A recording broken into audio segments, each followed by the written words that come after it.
Welcome সবাইকে। আজকের পর্বে আমরা বুয়েট ভর্তি পরীক্ষা 2018 এর রসায়ন অংশটুকুর সমাধান করব। তোমরা হয়তো জানো বুয়েট ভর্তি পরীক্ষা মোট 600 নম্বরের হয়, যার মধ্যে পদার্থবিজ্ঞান 200 নম্বর, রসায়ন 200 নম্বর এবং গণিত 200 নম্বর। তো আজকে আমরা সেই 200 নম্বরের কেমিস্ট্রি পুরোপুরিভাবে সমাধান করব। তোমরা আমাদের চ্যানেল চেক করতে পারো, সেখানে অলরেডি 2018 এর গণিত এবং পদার্থ অংশটুকুর সমাধান করা আছে। তো কথা না বাড়িয়ে আমি শুরু করে ফেলি। প্রথম প্রশ্নটা হচ্ছে ল্যাবরেটরির নিরাপদ ব্যবহার থেকে। এখানে বলেছে ল্যাবরেটরির নিরাপদ ব্যবহারে নিম্নলিখিত প্রশ্নসমূহের উত্তর দাও। প্রথম প্রশ্ন কি বলেছে, পাতন ফ্লাক্সে কোন ধরনের কাঁচ ব্যবহৃত হয়? তো শুধু পাতন ফ্লাক্স না, অন্যান্য যেসব অ্যাপারেটাস আছে যেমন ভলিউমেট্রিক ফ্লাক্স বা আয়তনিক ফ্লাক্স বা কনিক্যাল ফ্লাক্স, এছাড়াও বুরেট পিপেট, এই সকল ক্ষেত্রে পাইরেক্স কাঁচ ব্যবহৃত হয়। তাহলে কোন কাঁচ ব্যবহৃত হয়? পাইরেক্স কাঁচ ব্যবহৃত হয়। আচ্ছা, পাইরেক্স কাঁচ। ওকে, তাহলে এরপরে কি জিজ্ঞাসা করেছে? এরপরে জিজ্ঞাসা করেছে ডেকন 90 কি? তো ডেকন 90 হচ্ছে আসলে এক প্রকার ডিটারজেন্টের মতো। এটা আসলে কি করে? এটা হচ্ছে একটা পরিষ্কারক। তো আসলে পরিষ্কারক কি পরিষ্কার করে? তেল বা গ্রিজ এগুলা পরিষ্কার করে, বা আলকাতরা। তাহলে লিখে ফেলি যে ডেকন 90 হচ্ছে এক প্রকার পরিষ্কারক। এক প্রকার পরিষ্কারক। কেমন পরিষ্কারক? যেটা হচ্ছে তেল বা গ্রিজ বা মোবিল বা এরকম যেগুলো আছে আলকাতরা, আলকাতরা পরিষ্কারে ব্যবহৃত হয়।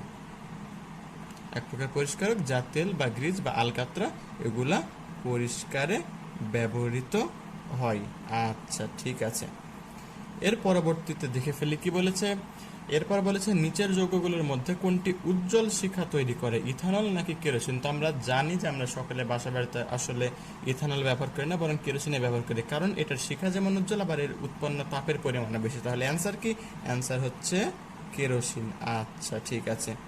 এরপরে দুইটা প্রতীক দেওয়া আছে নাকি? আচ্ছা, আমরা এরকম অনেক প্রতীকে দেখেছি, কোনটা পরিবেশের জন্য ক্ষতিকারক, আবার কোনটা শরীরের জন্য ক্ষতিকারক, কোনটা বিষাক্ত, আবার কোনটা জারক পদার্থ, আবার কোনটা দাহ্য পদার্থ। তো এখানে আমরা দেখছি একটা হচ্ছে এক্স আই এর মতো, একটা হচ্ছে এক্স এন এর মতো। তো যেটা হচ্ছে এক্স আই এর মতো এটা হচ্ছে কি? এটা হচ্ছে উত্তেজক। এবং যেটা এক্স এন এটা হচ্ছে কি? এটা হচ্ছে ক্ষতিকারক। তো তোমরা হয়তো অনেকে মনে করতে পারো যে হয়তো বুয়েটে যে 60টা কোশ্চেন থাকে সে সবগুলোই অঙ্ক, বাট না, রসায়নে যে কোশ্চেনগুলো থাকে 20টা, দেখা যায় যে 20টার মধ্যে 5টা বা 6টা বা 7টা বা 10টা এরকম কিছু মুখস্থ কোশ্চেনও থাকে। ওকে, তো 1 নাম্বার শেষ। এবার আমরা 2 নাম্বারে চলে যাই। তো 2 নাম্বারে কি বলেছে? 2 নাম্বারে বলেছে 200 মিলিলিটার 1.3 × 10⁻³ মোলার ঘনমাত্রার সিলভার নাইট্রেট দ্রবণের সাথে 100 মিলিলিটার 4.5 × 10⁻⁵ মোলার ঘনমাত্রার সোডিয়াম সালফাইড মিশানো হলো। এর থেকে কোনো অদক্ষেপ পড়বে কিনা যুক্তি দাও। এখানে দেওয়া আছে কেএসপি = 1.6 × 10⁻⁴৯। আচ্ছা, ঠিক আছে। তো এখানে আসলে মেনলি এই সিলভার সালফাইড এটার কি দেওয়া আছে? এইটারই কেএসপি দেওয়া আছে। আমাদেরকে সেটাই নির্ণয় করতে হবে যেখানে সিলভার সালফাইডের কোনো প্রকার অদক্ষেপ পড়বে কিনা। তো তোমরা হয়তো দ্বিতীয় অধ্যায় অদক্ষেপের অঙ্ক করেছো, করলে আমি আরেকবার মনে করিয়ে দিতে চাই আসলে ব্যাপারগুলো কেমন। প্রথমত দেখা যায় যে এরকম দুইটা দ্রবণ থাকে, ঠিক আছে কিনা? দেখা যাচ্ছে একটা দ্রবণে এবি যৌগ আছে এবং আরেকটা দ্রবণে দেখা যাচ্ছে যে কি সিডি যৌগ আছে, ঠিক কিনা? তো যখন আমরা এই দুইটা একসাথে মিশাবো তখন দেখা যাচ্ছে দ্বিপ্রতিস্থাপন বিক্রিয়া ঘটবে, ফলে দেখা যাচ্ছে যে এসি আর বিডি তৈরি হবে নাকি? তো তারপর বলবে এরকম যে এসির বা বিডি এদের কি কোনো অদক্ষেপ পড়বে কিনা। তো আমরা অদক্ষেপের ব্যাপারটা আসলে কিভাবে করি? এই অদক্ষেপের ব্যাপারটা আসলে আমরা কে আইপির সাথে কে এসপির কি করি? তুলনা করি, যে আয়নিক গুণফল বেশি নাকি দ্রাব্যতার গুণফল বেশি। যদি দেখি যে আয়নিক গুণফল বেশি, KIP is greater than KSP, তখন বলে যে হ্যাঁ অদক্ষেপ পড়বে। আর যদি দেখি যে না আসলে KIP is less than KSP, তখন বলে যে না আসলে অদক্ষেপ পড়বে না। এখন কথা হচ্ছে ইকুয়াল হলে কি হবে? কেআইপি = কেএসপি, সেক্ষেত্রে অদক্ষেপ পড়ে না, তবে সেই দ্রবণটাকে আমরা বলি সম্পৃক্ত দ্রবণ। আচ্ছা, ঠিক আছে। তো কথা না বাড়ি আসলে এগুলোর প্রসিডিউরে আমাদের চলে যাওয়া উচিত। আসলে আমরা এগুলো কিভাবে সমাধান করব খেয়াল করো। ধরে নিচ্ছি প্রথমে এখানে ছিল সিলভার নাইট্রেট, এবং সেই সিলভার নাইট্রেটের কিন্তু একটা নির্দিষ্ট পরিমাণ আয়তন ছিল, যেটাকে আমরা বলতে পারি V1। এবং পরবর্তীতে কিন্তু তার আয়তনকে একটু বৃদ্ধি পেয়েছে না, কারণ দুইটা যখন আমি একসাথে ঢেলেছি, দুইটা একসাথে ঢালার ফলে কি হয়েছে, এখানে যে নতুন আয়তন হয়েছে, নতুন আয়তন তো অবশ্যই বেশি। তো খেয়াল করো আমি সিলভার নাইট্রেটের পরিমাণ কিন্তু বাড়াইনি, বাট পুরাটাকে আমি একটা কি আরো বেশি আয়তনের পাত্রে ঢেলেছি না, ফলে কি হয়েছে, ফলে তার কিন্তু ঘনমাত্রা কমে যাবে। তাহলে ঘনমাত্রা কমে ব্যাপারটা কেমন হবে খেয়াল করো। প্রথম কথা, এখানে সিলভার নাইট্রেটের ঘনমাত্রা দেওয়া আছে, সিলভারের ঘনমাত্রা দেওয়া নাই, ঠিক কিনা? তো আমরা বলতে পারি যে সিলভার নাইট্রেট এভাবে বিয়োজিত হয়। কিভাবে বিয়োজিত হয় খেয়াল করো, সিলভার প্লাস এবং নাইট্রেট মাইনাস, নাকি? তাহলে খেয়াল করো, এইটা যদি হয় এস, তাহলে এটাও কত হবে এস, এটাও কত হবে এস, কারণ এটারও যদি হয় 1 মোল, এটাও হবে 1 মোল, নাকি? একইভাবে এটার ঘনমাত্রা যা, এটার ঘনমাত্রাও তাই। তাহলে সিলভার নাইট্রেটের দ্রবণে সিলভার নাইট্রেটের ঘনমাত্রা যা, সিলভার প্লাস বা এজি প্লাস দ্রবণে এজি প্লাস আয়নের ঘনমাত্রাও তাই। তাহলে এজি প্লাস আয়নের ঘনমাত্রা কত, 1.3 ইন্টু 10⁻³ এটা কোন জায়গায়, এই যে এই পাত্রে। বাট আমি যখন বড় পাত্রে নিয়ে আসবো, দুইটা যখন একসাথে ঢালবো, তখন তো আয়তন চেঞ্জ হয়ে গেছে, আয়তন হয়ে গেছে V2। তাহলে সেক্ষেত্রে ঘনমাত্রাটা চেঞ্জ হয়ে যাবে না? হ্যাঁ, হয়ে যাবে। তো সূত্রটা কি? সূত্র হচ্ছে C1V1 = C2V2। তাহলে আমরা এই সূত্রের মাধ্যমে কি করতে পারি, এই সূত্রের মাধ্যমে সিলভার প্লাস আয়নের পরিবর্তিত ঘনমাত্রাটা নির্ণয় করতে পারি। ওকে, ঠিক আছে। তাহলে এবার আমাকে একটা কথা বলবা তোমরা। কথাটা কি? কথাটা হচ্ছে যে আমি জানি যে V1 200 মিলিলিটার, কারণ আগে এই যে পাত্রের আয়তন ছিল হচ্ছে 200 মিলিলিটার, বাট নতুন পাত্র এই দুইটার মোট আয়তন কত হবে? মোট আয়তন হবে 200 প্লাস 100 মানে 300। কারণ কি, এখানে কে কে আছে, এই দ্রবণ আমি ঢেলে দিয়েছি, আবার এই দ্রবণ আমি ঢেলে দিয়েছি, দুইটা মিলে আমি কি করেছি, এইটা বানিয়েছি, ঠিক কিনা? তাই এখানে কি কে আছে, এও আছে, এও আছে, অর্থাৎ 200 প্লাস 100 এটার আয়তন হচ্ছে কত, 300। তাহলে খেয়াল করো, আগে ঘনমাত্রাটা কত ছিল, সিলভার প্লাস আয়নের ঘনমাত্রা ছিল 1.3 ইন্টু 10⁻³ ইন্টু তার আয়তন ছিল 200 = C2 বর্তমানের ঘনমাত্রা, সেটা আমরা নির্ণয় করতে চাই, ইন্টু বর্তমান আয়তন হচ্ছে কত, 300, কারণ যে 200 প্লাস 100। তাহলে এখান থেকে আমরা চাইলে কি করতে পারি, C2টা নির্ণয় করতে পারি, যেটা আসে 8.67 ইন্টু 10⁻⁻4 এত মোলার। তাহলে খেয়াল করা ব্যাপারটা, আমরা কিন্তু সিলভার প্লাস এই যে আয়ন ছিল, সে আয়নের বর্তমান ঘনমাত্রাটা নির্ণয় করে ফেলেছি। এবার আসি সালফাইডের ব্যাপারে, নাকি? তো খেয়াল করে, এখানে Na2S না, অর্থাৎ সালফাইডকে এখানে দ্বিযোজনে দেখিয়েছে, তাহলে এটা কি হবে, Ag2S, নাকি? আচ্ছা, ঠিক আছে, সেই প্রসঙ্গে আমরা পরে আসবো। আগে আমরা সালফাইড আয়নের ঘনমাত্রাটা নির্ণয় করে ফেলি। খেয়াল করো তো, Na2S যেটা, ঠিক আছে কিনা, এই Na2S ও কি সিলভার নাইট্রেটের মতো বিয়োজিত হয় না? যদি আমি বলি Na2S বিয়োজিত হয়, তাহলে কিভাবে, দুইটা সোডিয়াম প্লাস আর একটা সালফাইড মাইনাস, নাকি? তো খেয়াল করা ব্যাপারটা, যেহেতু এটারও 1, এটার 2, এটা 1, তাই এটা যদি হয় ঘনমাত্রা S, এইটা ঘনমাত্রা কত হবে, 2S, কিন্তু সালফাইডের ঘনমাত্রা কত হবে, S। তাই সোডিয়াম সালফাইডের ঘনমাত্রা যা, সালফাইডের ঘনমাত্রাও কি তাই, কারণ কি এটা 1 হলে এটাও 1, নাকি? আচ্ছা, তাহলে খেয়াল করো, এই যে ছোট পাত্র, যেটা আগের পাত্র, তখন তার ঘনমাত্রাটা কত ছিল, 4.5 ইন্টু 10⁻⁵ মোলার। বাট যখন আমি বড় পাত্রে ঢালছি, তার তো আয়তন চেঞ্জ হবে। আগে ছিল তার আয়তন কতটুকু, 100 মিলিলিটার, আর এখন মোট আয়তন কত হবে, ওই যে 200 প্লাস 100 মানে কত, 300। তাহলে তার বর্তমানে যেহেতু আয়তন চেঞ্জ হচ্ছে, তাই তার ঘনমাত্রাটাও চেঞ্জ হবে। তো আমরা বর্তমান ঘনমাত্রা কিভাবে নির্ণয় করতে পারি, C1V1 = C2V2, একই প্রসেস, নাকি? তাহলে সালফাইডের আগের ঘনমাত্রাটা কত ছিল, এই যে 4.5 ইন্টু 10⁻⁵, তাহলে 4.5 ইন্টু 10⁻⁵ ইন্টু তার আগের আয়তনটা ছিল 100 মিলিলিটার, ইকুয়াল টু বর্তমান ঘনমাত্রা তো আমরা জানি না, সেটা আমাদেরকে নির্ণয় করতে হবে, ইন্টু বর্তমান আয়তন হচ্ছে 300, কারণ আমি যেখানে ঢেলেছি কত 200 এবং 100। তাহলে এখান থেকে আমরা যদি C2 নির্ণয় করি, তাহলে আসবে 1.5 ইন্টু 10⁻⁵ এত মোলার। তাহলে খেয়াল করা ব্যাপারটা, আমরা কিন্তু এটা কার ঘনমাত্রা পেয়েছি, সিলভার প্লাস, এবং পরেরটা হচ্ছে সালফাইড মাইনাস, নাকি? তো এখন আমরা ঘনমাত্রা কেন নির্ণয় করলাম, ওই যে আমি শুরুতেই বলেছিলাম, কেআইপি এবং কেএসপিকে আমার তুলনা করতে হবে, দেখবো যে কে বড়। যদি কেআইপি বড় হয়, তাহলে অধক্ষেপ পড়বে, না হলে অধক্ষেপ পড়বে না। তো আমাদের কেআইপি নির্ণয়ের জন্য আসলে এই ঘনমাত্রাগুলোর দরকার আছে। খেয়াল করো তো, উৎপন্ন হচ্ছে তো কি, সিলভার সালফাইড, নাকি? তো এই সিলভার সালফাইড কিভাবে আয়নিত হয়, দুইটা সিলভার প্লাস এবং একটা সালফাইড মাইনাস, 2 মাইনাস আর কি, দেখো Ag2, তাই দুইটা সিলভার, নাকি? আচ্ছা, এবং আমরা জানি যে সিলভারের যেটা জারণ মান, সেটা কত, +1, একইভাবে সালফাইডের জারণ মান কত, -2। তাহলে খেয়াল করো তো, এটা হচ্ছে কি, যদি হয় এটা S, তাহলে এটা হবে 2S, এটা হবে S, নাকি? ঘনমাত্রার ব্যাপারটা, কারণ এটার যা ঘনমাত্রা, এটা হচ্ছে তার দ্বিগুণ ঘনমাত্রা। বাট এত কষ্ট করে আমাদের S2S নির্ণয় করতে হবে না, আমরা কিন্তু অলরেডি নির্ণয় করে ফেলেছি।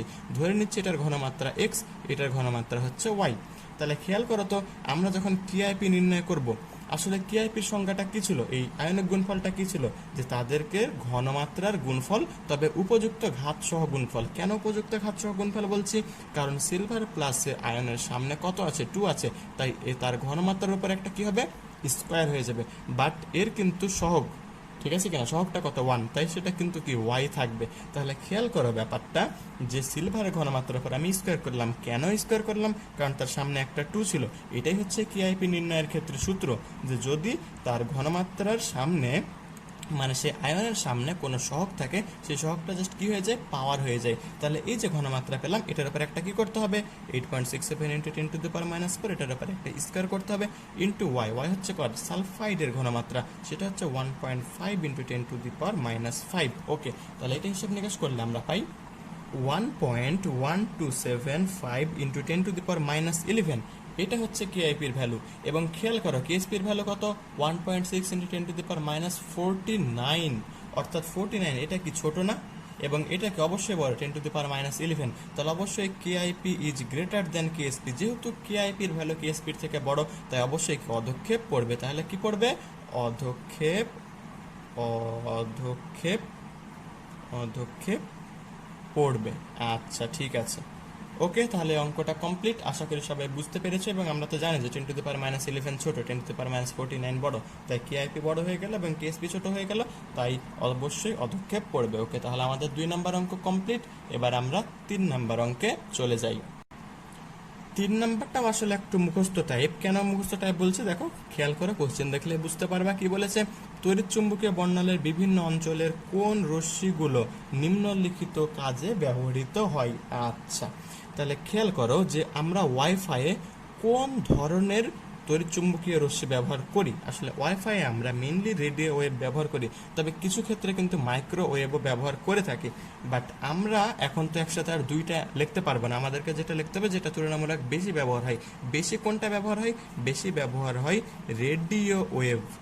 আচ্ছা, এখন কেউ যদি চায় তাহলে কি মাইক্রোওয়েভও লিখতে পারে, বাট তুলনামূলকভাবে রেডিও ওয়েভটা লেখা বেশি সঠিক। ওকে, এরপর আসি ডিটেক্টিং ফেক কারেন্সি। আচ্ছা, তাহলে আমরা তো জানি যে নকল টাকা শনাক্তকরণ করা যায়। কিভাবে শনাক্তকরণ করে যায়, ওই যে ইউভি রশ্মির মাধ্যমে। দেখা যায় যে ইউভি রশ্মি যখন আমরা সেই টাকার মধ্যে দিই, সেই টাকার মধ্যে কিছু ফসফর অণু থাকে, সেই অণুগুলা কি করে, সেই অণুগুলা ওই ইউভি রশ্মিকে শোষণ করার পরে একটা বর্ণালী দেখায় নাকি, সে বর্ণালী থেকেই আমরা কি আসলে ওই টাকাটা আসল নাকি নকল সেটা বুঝতে পারি। যে দেখা যায় আসল টাকাতে ওই অণুটা থাকে, ওই ফসফর অণু থাকার কারণে, ওই ফ্লোরোসেন্স, ওই পাউডার থাকার কারণে কি হয়, সেটা ইউভি রশ্মি শোষণ করে এবং একটা দৃশ্যমান আলো বিকিরণ করে। বাট নকলটাকে এরকম ধরনের কোনো অণু বা কোনো পাউডার না থাকায় তারা ইউভি রশ্মি শোষণও করে না এবং কোনো প্রকার বর্ণালীও দেখায় না। তাই আমাদের ফেক কারেন্সি শনাক্তকরণে কি করতে হয়, ইউভি রশ্মি ব্যবহার আমরা করে থাকি। আচ্ছা, এরপরে অপটিক্যাল ফাইবার কমিউনিকেশন। অপটিক্যাল ফাইবারের জন্য আমরা ব্যবহার করি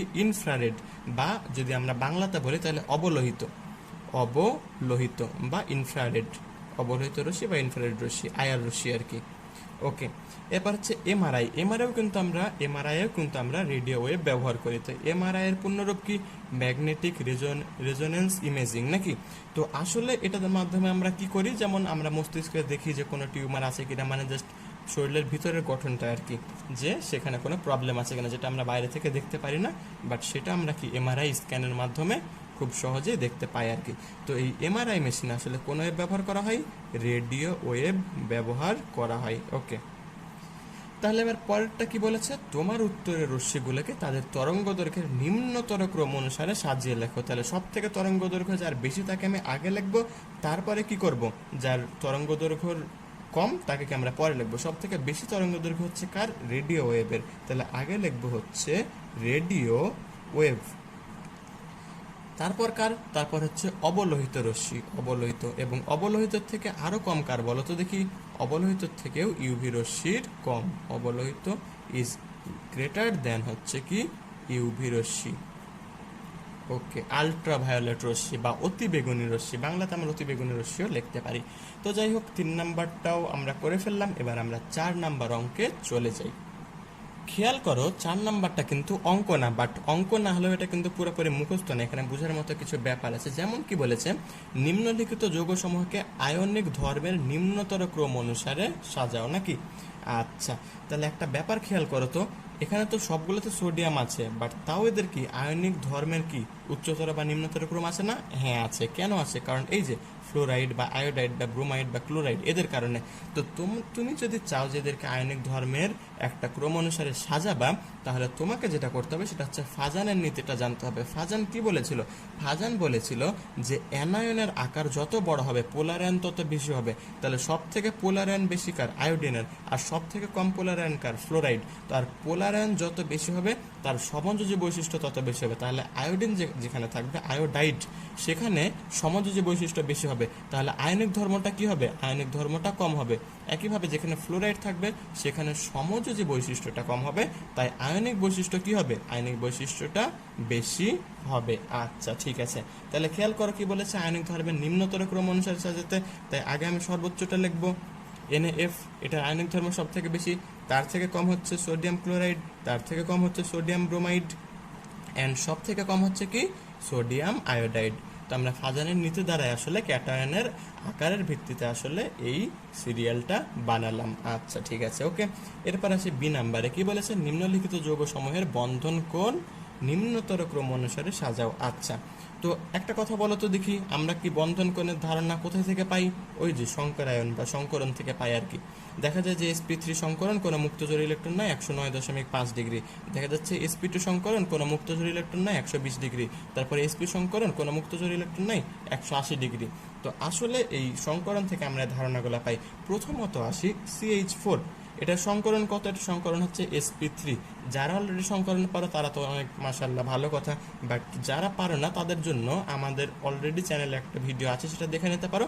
আমি আপাতত একটা শর্টকাট টেকনিক বলে দিচ্ছি, সেটা কি, যে কোনো যৌগের সংকরণ নির্ণয় করার জন্য হাফ ইন্টু কেন্দ্রীয় মৌল, কেন্দ্রীয় মৌলকে এখানে সি নাকি কার্বন, তার যোজ্যতা স্তরে মানে সর্বশেষ বহিস্থ স্তরে কয়টা ইলেকট্রন আছে, কার্বনকে যদি ইলেকট্রন বিন্যাস করো তাহলে হবে 1s2 2s2 2p2।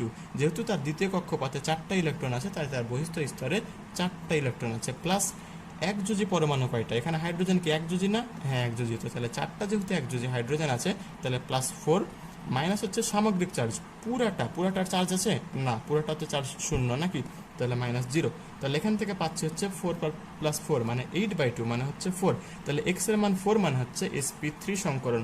তো CH4 বা অ্যালকেনে আসলে sp3 সংকরণই থাকে। তাহলে এখানে বন্ধন কোণটা কত?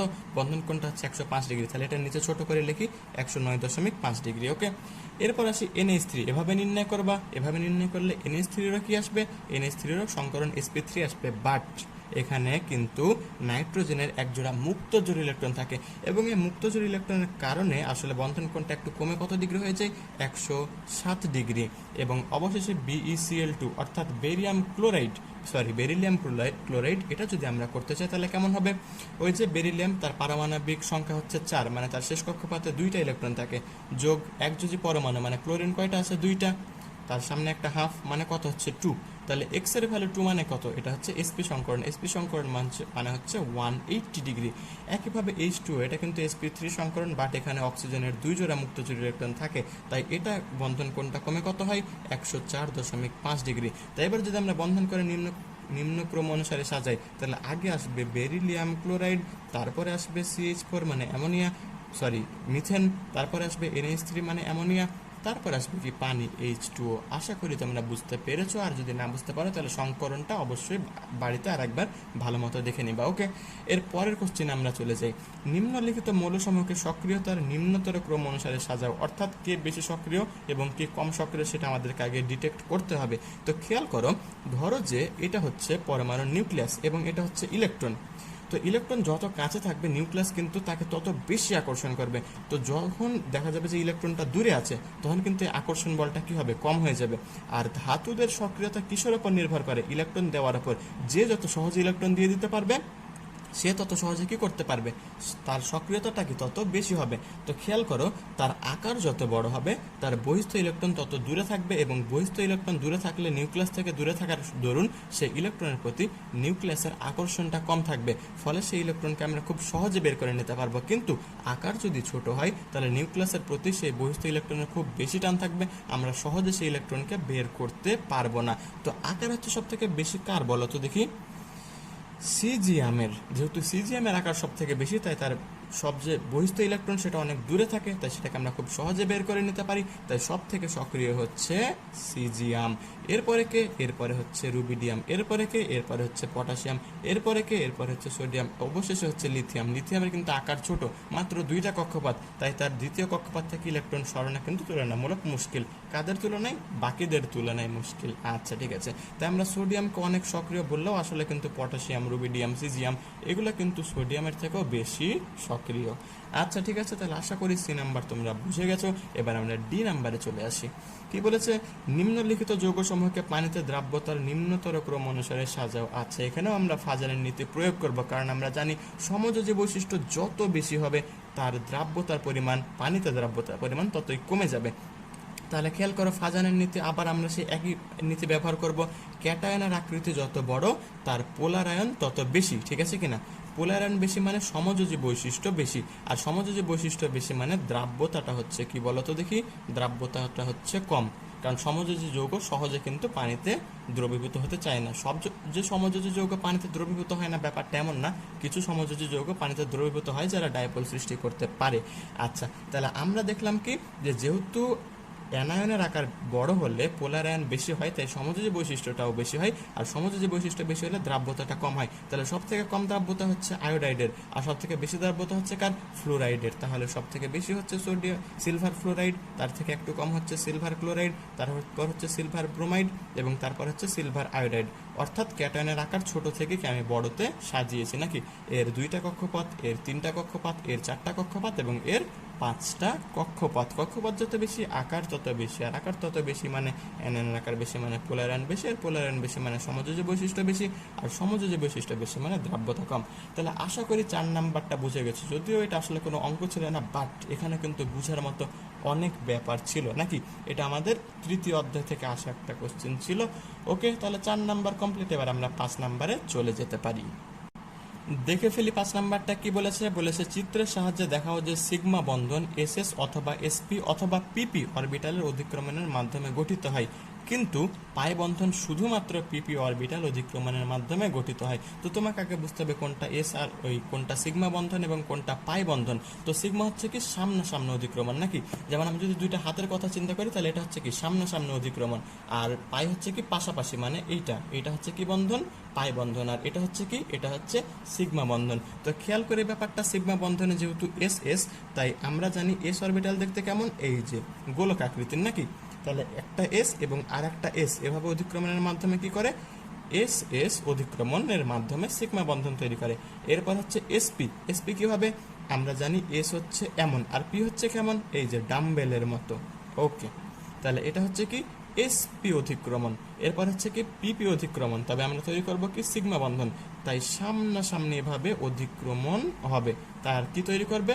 তৈরি করবে হচ্ছে সিগমা বন্ধন পিপি। এবং অবশেষে কি বলেছে? পাই বন্ধন শুধুমাত্র পিপি অরবিটাল সংক্রমণ করে। আচ্ছা, আর পাই বন্ধনের ক্ষেত্রে যেহেতু পাশাপাশি অবস্থান করতে হয়, তাহলে কিভাবে? সেটা হচ্ছে একটা পি এভাবে থাকলে আর একটা পিও কিন্তু এভাবে থাকবে, অর্থাৎ পাশাপাশি নাকি? ফলে দেখা যায় যে এই অংশটা এবং এই অংশটা পরস্পর একটু বন্ধন গঠন করে, মানে একটু কাছাকাছি আসে, মানে দেখা যায় যে এটার আকৃতি চেঞ্জ হয়ে এমন ধরনের হয়ে যায়, অনেকটা উপরের দিকে এবং নিচের দিকে, বার্গারের মতো আর কি। যাই হোক, তাহলে এটা হচ্ছে পিপি অধিক্রমণ আর কি। তবে এটা পাশাপাশি অধিক্রমণ, এটা হচ্ছে পাই পাই বন্ধন, ঠিক কি না?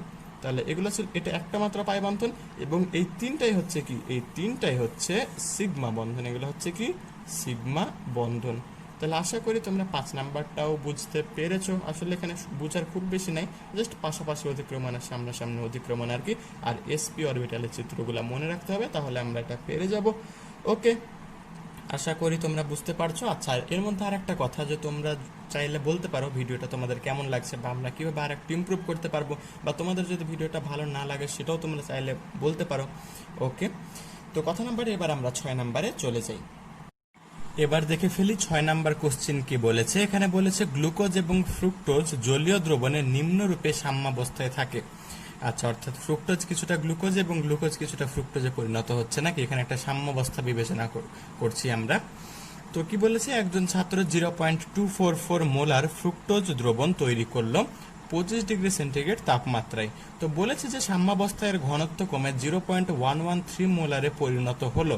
তাহলে এখন কি কি জানতে চেয়েছে? প্রথমে চেয়েছে বিক্রিয়ক এবং উৎপাদের গঠন দেখাও, অর্থাৎ বিক্রিয়ক মানে ফ্রুক্টোজ এবং উৎপাদ মানে গ্লুকোজ, এই দুইটার আমাকে কি দেখাতে হবে? স্ট্রাকচার, কেমিক্যাল স্ট্রাকচার বা গঠন দেখাতে হবে। তো এখন তুমি এখানে চাইলে যেটা বদ্ধ শিকল সেটা দেখাতে পারো, আবার যেটা মুক্ত সেটাও দেখাতে পারো, মানে তোমার ইচ্ছা আর কি। তবে সাধারণত ফ্রুক্টোজ গ্লুকোজ এরা কিন্তু আসলে বদ্ধ অবস্থায় থাকে, ঠিক আছে, বদ্ধ শিকল অবস্থায় থাকে। তো আমি ওই বদ্ধ শিকলটা আসলে দেখাবো। প্রথমত আসি ফ্রুক্টোজের ক্ষেত্রে। আচ্ছা ঠিক আছে, খেয়াল করো ফ্রুক্টোজের ক্ষেত্রে কি, ফ্রুক্টোজের ক্ষেত্রে এটা হচ্ছে একটা পঞ্চভুজের মতো। কেমন ধরনের? মাঝখানে একটা ও এবং এখানে হচ্ছে একটা কেমন ধরনের? পঞ্চভুজ। ওকে ঠিক আছে, পঞ্চভুজ এঁকে ফেললাম। এবার শুরু করি। শুরুতে কেমন হবে? শুরু হবে ওএইচ, ওএইচ এবং CH2OH। এই যে আমরা 5টা কোণা দেখছি না, এই 5টা কোণার প্রতিটাতে কি আছে? প্রতিটাতে অবশ্যই কার্বন আছে। আচ্ছা, 5টা কোণার মধ্যে একটাতে তো অক্সিজেন আছে, বাকি 4টাতে কি আছে? বাকি 4টাতে কার্বন আছে। আচ্ছা, এরপর হচ্ছে এই কার্বন, এই কার্বনের সাথে কে কে আছে? এই কার্বনের সাথেও OH এবং H আছে। এই কার্বনের সাথেও কি আছে? একই জিনিস আছে, তবে জাস্ট উল্টা। H এখানে নিচে ছিল, এখানে উপরে, উপরে H নিচে OH। তারপর জাস্ট এটা হচ্ছে কি? এটা হচ্ছে আবার নিচে H, উপরে হচ্ছে CH2OH।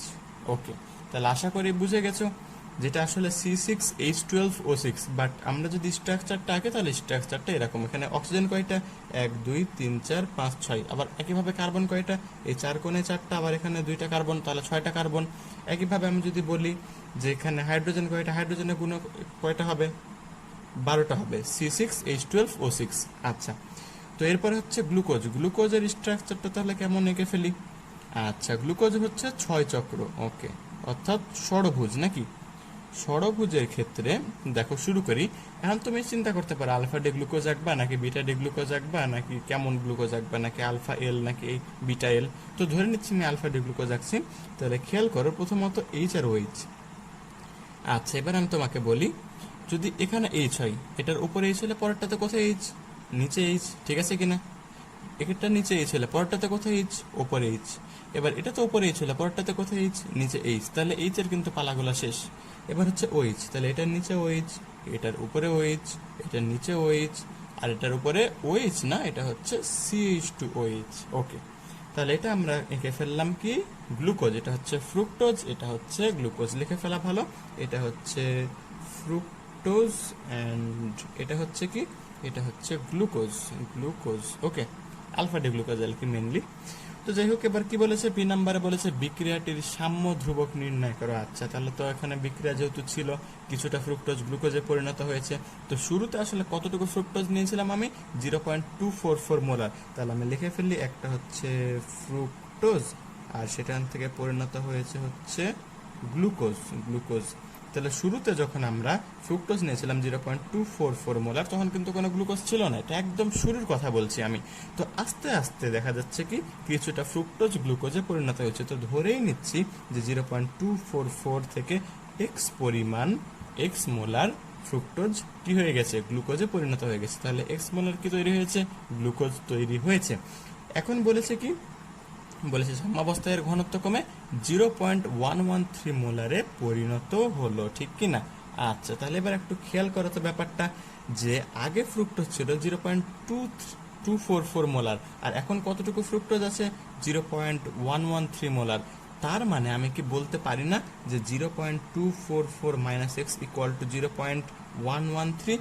কারণ এইটাই তো এখন কি বর্তমানে ফ্রুক্টোজের ঘনমাত্রা। তাহলে আমরা এখান থেকে x সমান বলতে পারি 0.244 মাইনাস 0.113।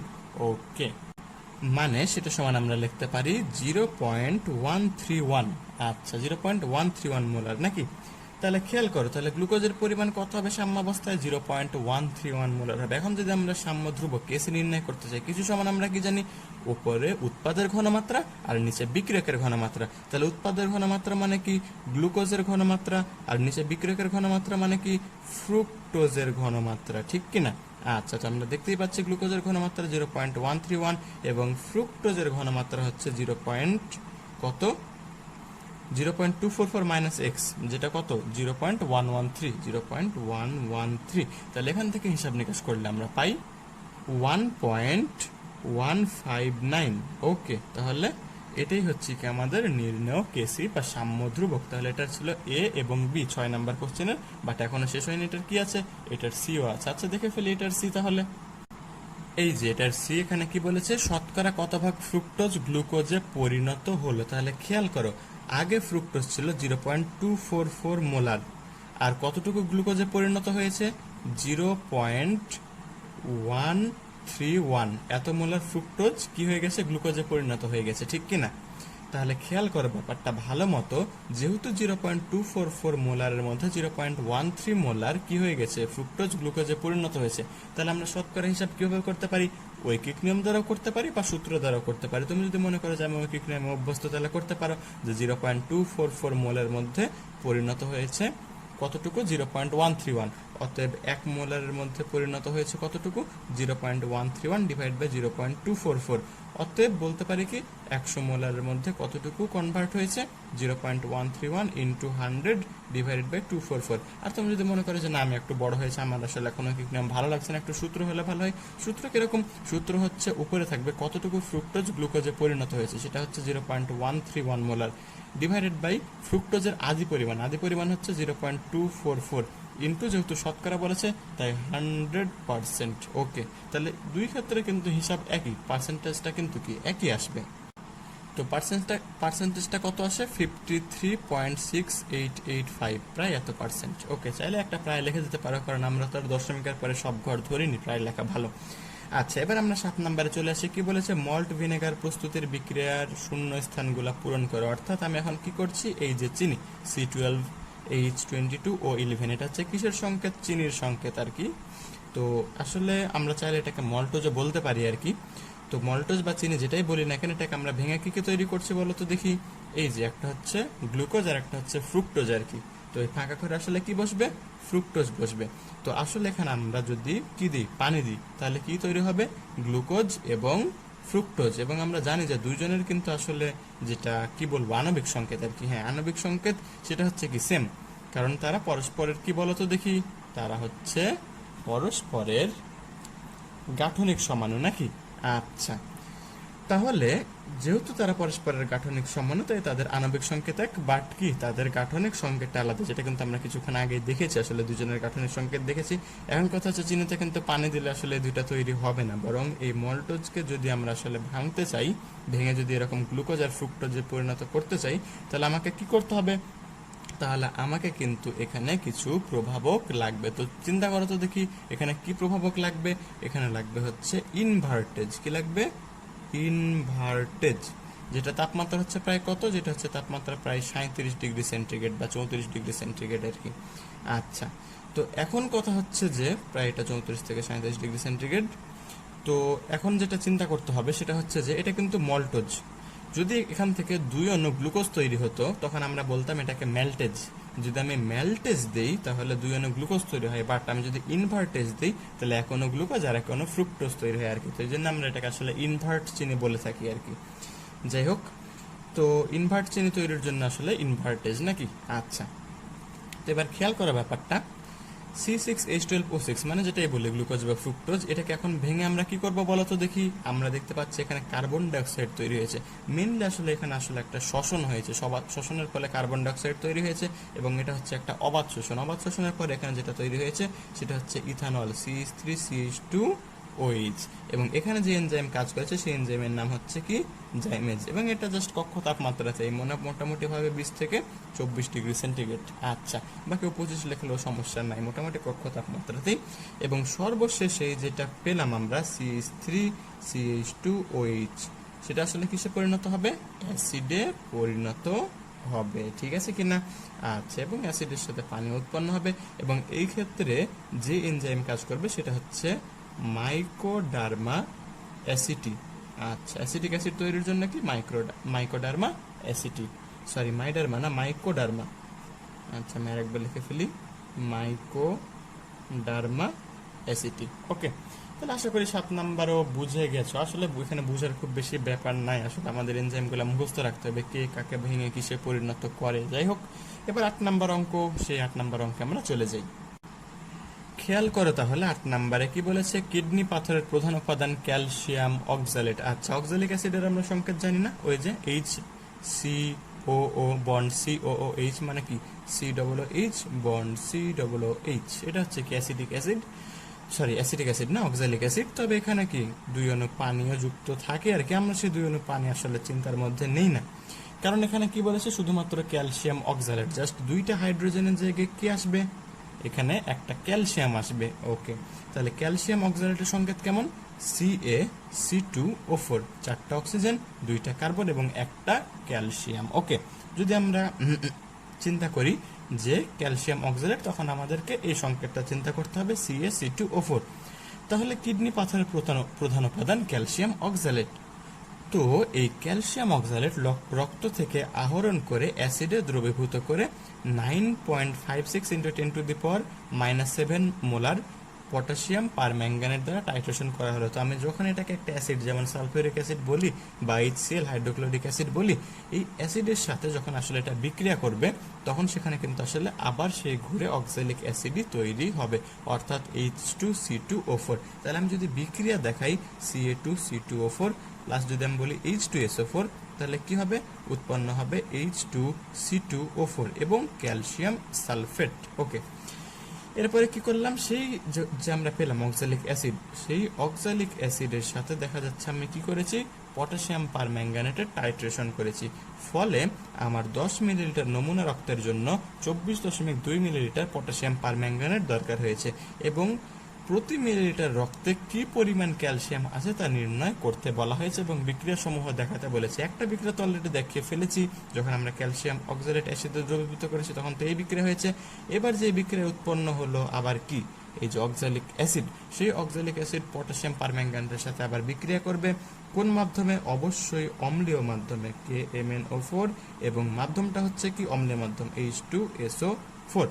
তাহলে এখন কথা হচ্ছে কি কি উৎপন্ন হবে। প্রথম কথা, এই যে পটাশিয়াম এবং সালফেট, পটাশিয়াম সালফেট উৎপন্ন হবে, ম্যাঙ্গানিজ এবং সালফেট, ম্যাঙ্গানিজ সালফেট উৎপন্ন হবে, এবং এখানে যেটাকে আমরা দেখছি অক্সালেট আয়ন নাকি, এই অক্সালেট আয়ন কার্বন ডাইঅক্সাইড তৈরি করবে, কার্বন ডাইঅক্সাইড তো তৈরি করবে, এবং এখানে যেটা দেখছি KMnO4 এবং যে এটা হাইড্রোজেন, এরা আবার কি তৈরি করবে, পানি তৈরি করবে, অর্থাৎ এটা কিন্তু একটা বড় সড়ো বিক্রিয়া। প্রথমে লিখে ফেলি MnSO4 প্লাস K2SO4 প্লাস হচ্ছে কি, এই যে বললাম যেটা কার্বন ডাইঅক্সাইড উৎপন্ন হবে CO2, প্লাস যেটা বললাম পানি উৎপন্ন হবে H2। এখন কথা হচ্ছে যে এসব জারণ বিজারণ বিক্রিয়া কিন্তু সমতা করা এত সহজ ব্যাপার না, এখানে কিন্তু অনেক ম্যাটার আছে। আচ্ছা, বলি তাহলে এই জারণ বিজারণ বিক্রিয়াগুলো আমরা কিভাবে সমতা করতে পারি। তো কথা হচ্ছে যে এক্ষেত্রে এটা যদি আসলে বড় প্রশ্নে আসতো, তাহলে আমরা দেখাতাম জারণ অর্ধ বিক্রিয়া, বিজারণ অর্ধ বিক্রিয়া, তারপর আয়ন ইলেকট্রন পদ্ধতিতে সমতা করতাম। বাট আমাদের এখানে কিন্তু এত বেশি সুযোগ নাই, আমাদের যেমন জায়গা কম, একইভাবে কিন্তু এটার সাথে আমাদের একটা অঙ্ক করতে হবে। সুতরাং এখন আমাদেরকে যেটা চিন্তা করতে হবে সেটা হচ্ছে যাতে আমরা এই লাইনে কি করতে পারি, সমতাটা করতে পারি। আচ্ছা, তো এটার জন্য তোমাকে জাস্ট যেটা ধারণা লাগবে সেটা হচ্ছে এরা কতগুলো ইলেকট্রন গ্রহণ করে বা ত্যাগ করে। যেমন তোমাকে মনে রাখতে হবে এই যে C2O4 অর্থাৎ কি অক্সালেট, সে যে কার্বন ডাইঅক্সাইডে পরিণত হয়েছে, সে কিন্তু 2টা ইলেকট্রন ত্যাগ করে, ঠিক আছে কিনা। C2O4 2 মোল কার্বন ডাইঅক্সাইড তৈরি করে এবং সে কি করে, আরো 2টা ইলেকট্রন সে কি করে, ত্যাগ করে। এই তাহলে 2টা ইলেকট্রন ত্যাগ করে। এবং KMnO4, এখানে ম্যাঙ্গানিজের জারণ সংখ্যা হচ্ছে +7 আর এখানে ম্যাঙ্গানিজের জারণ সংখ্যা হচ্ছে +2।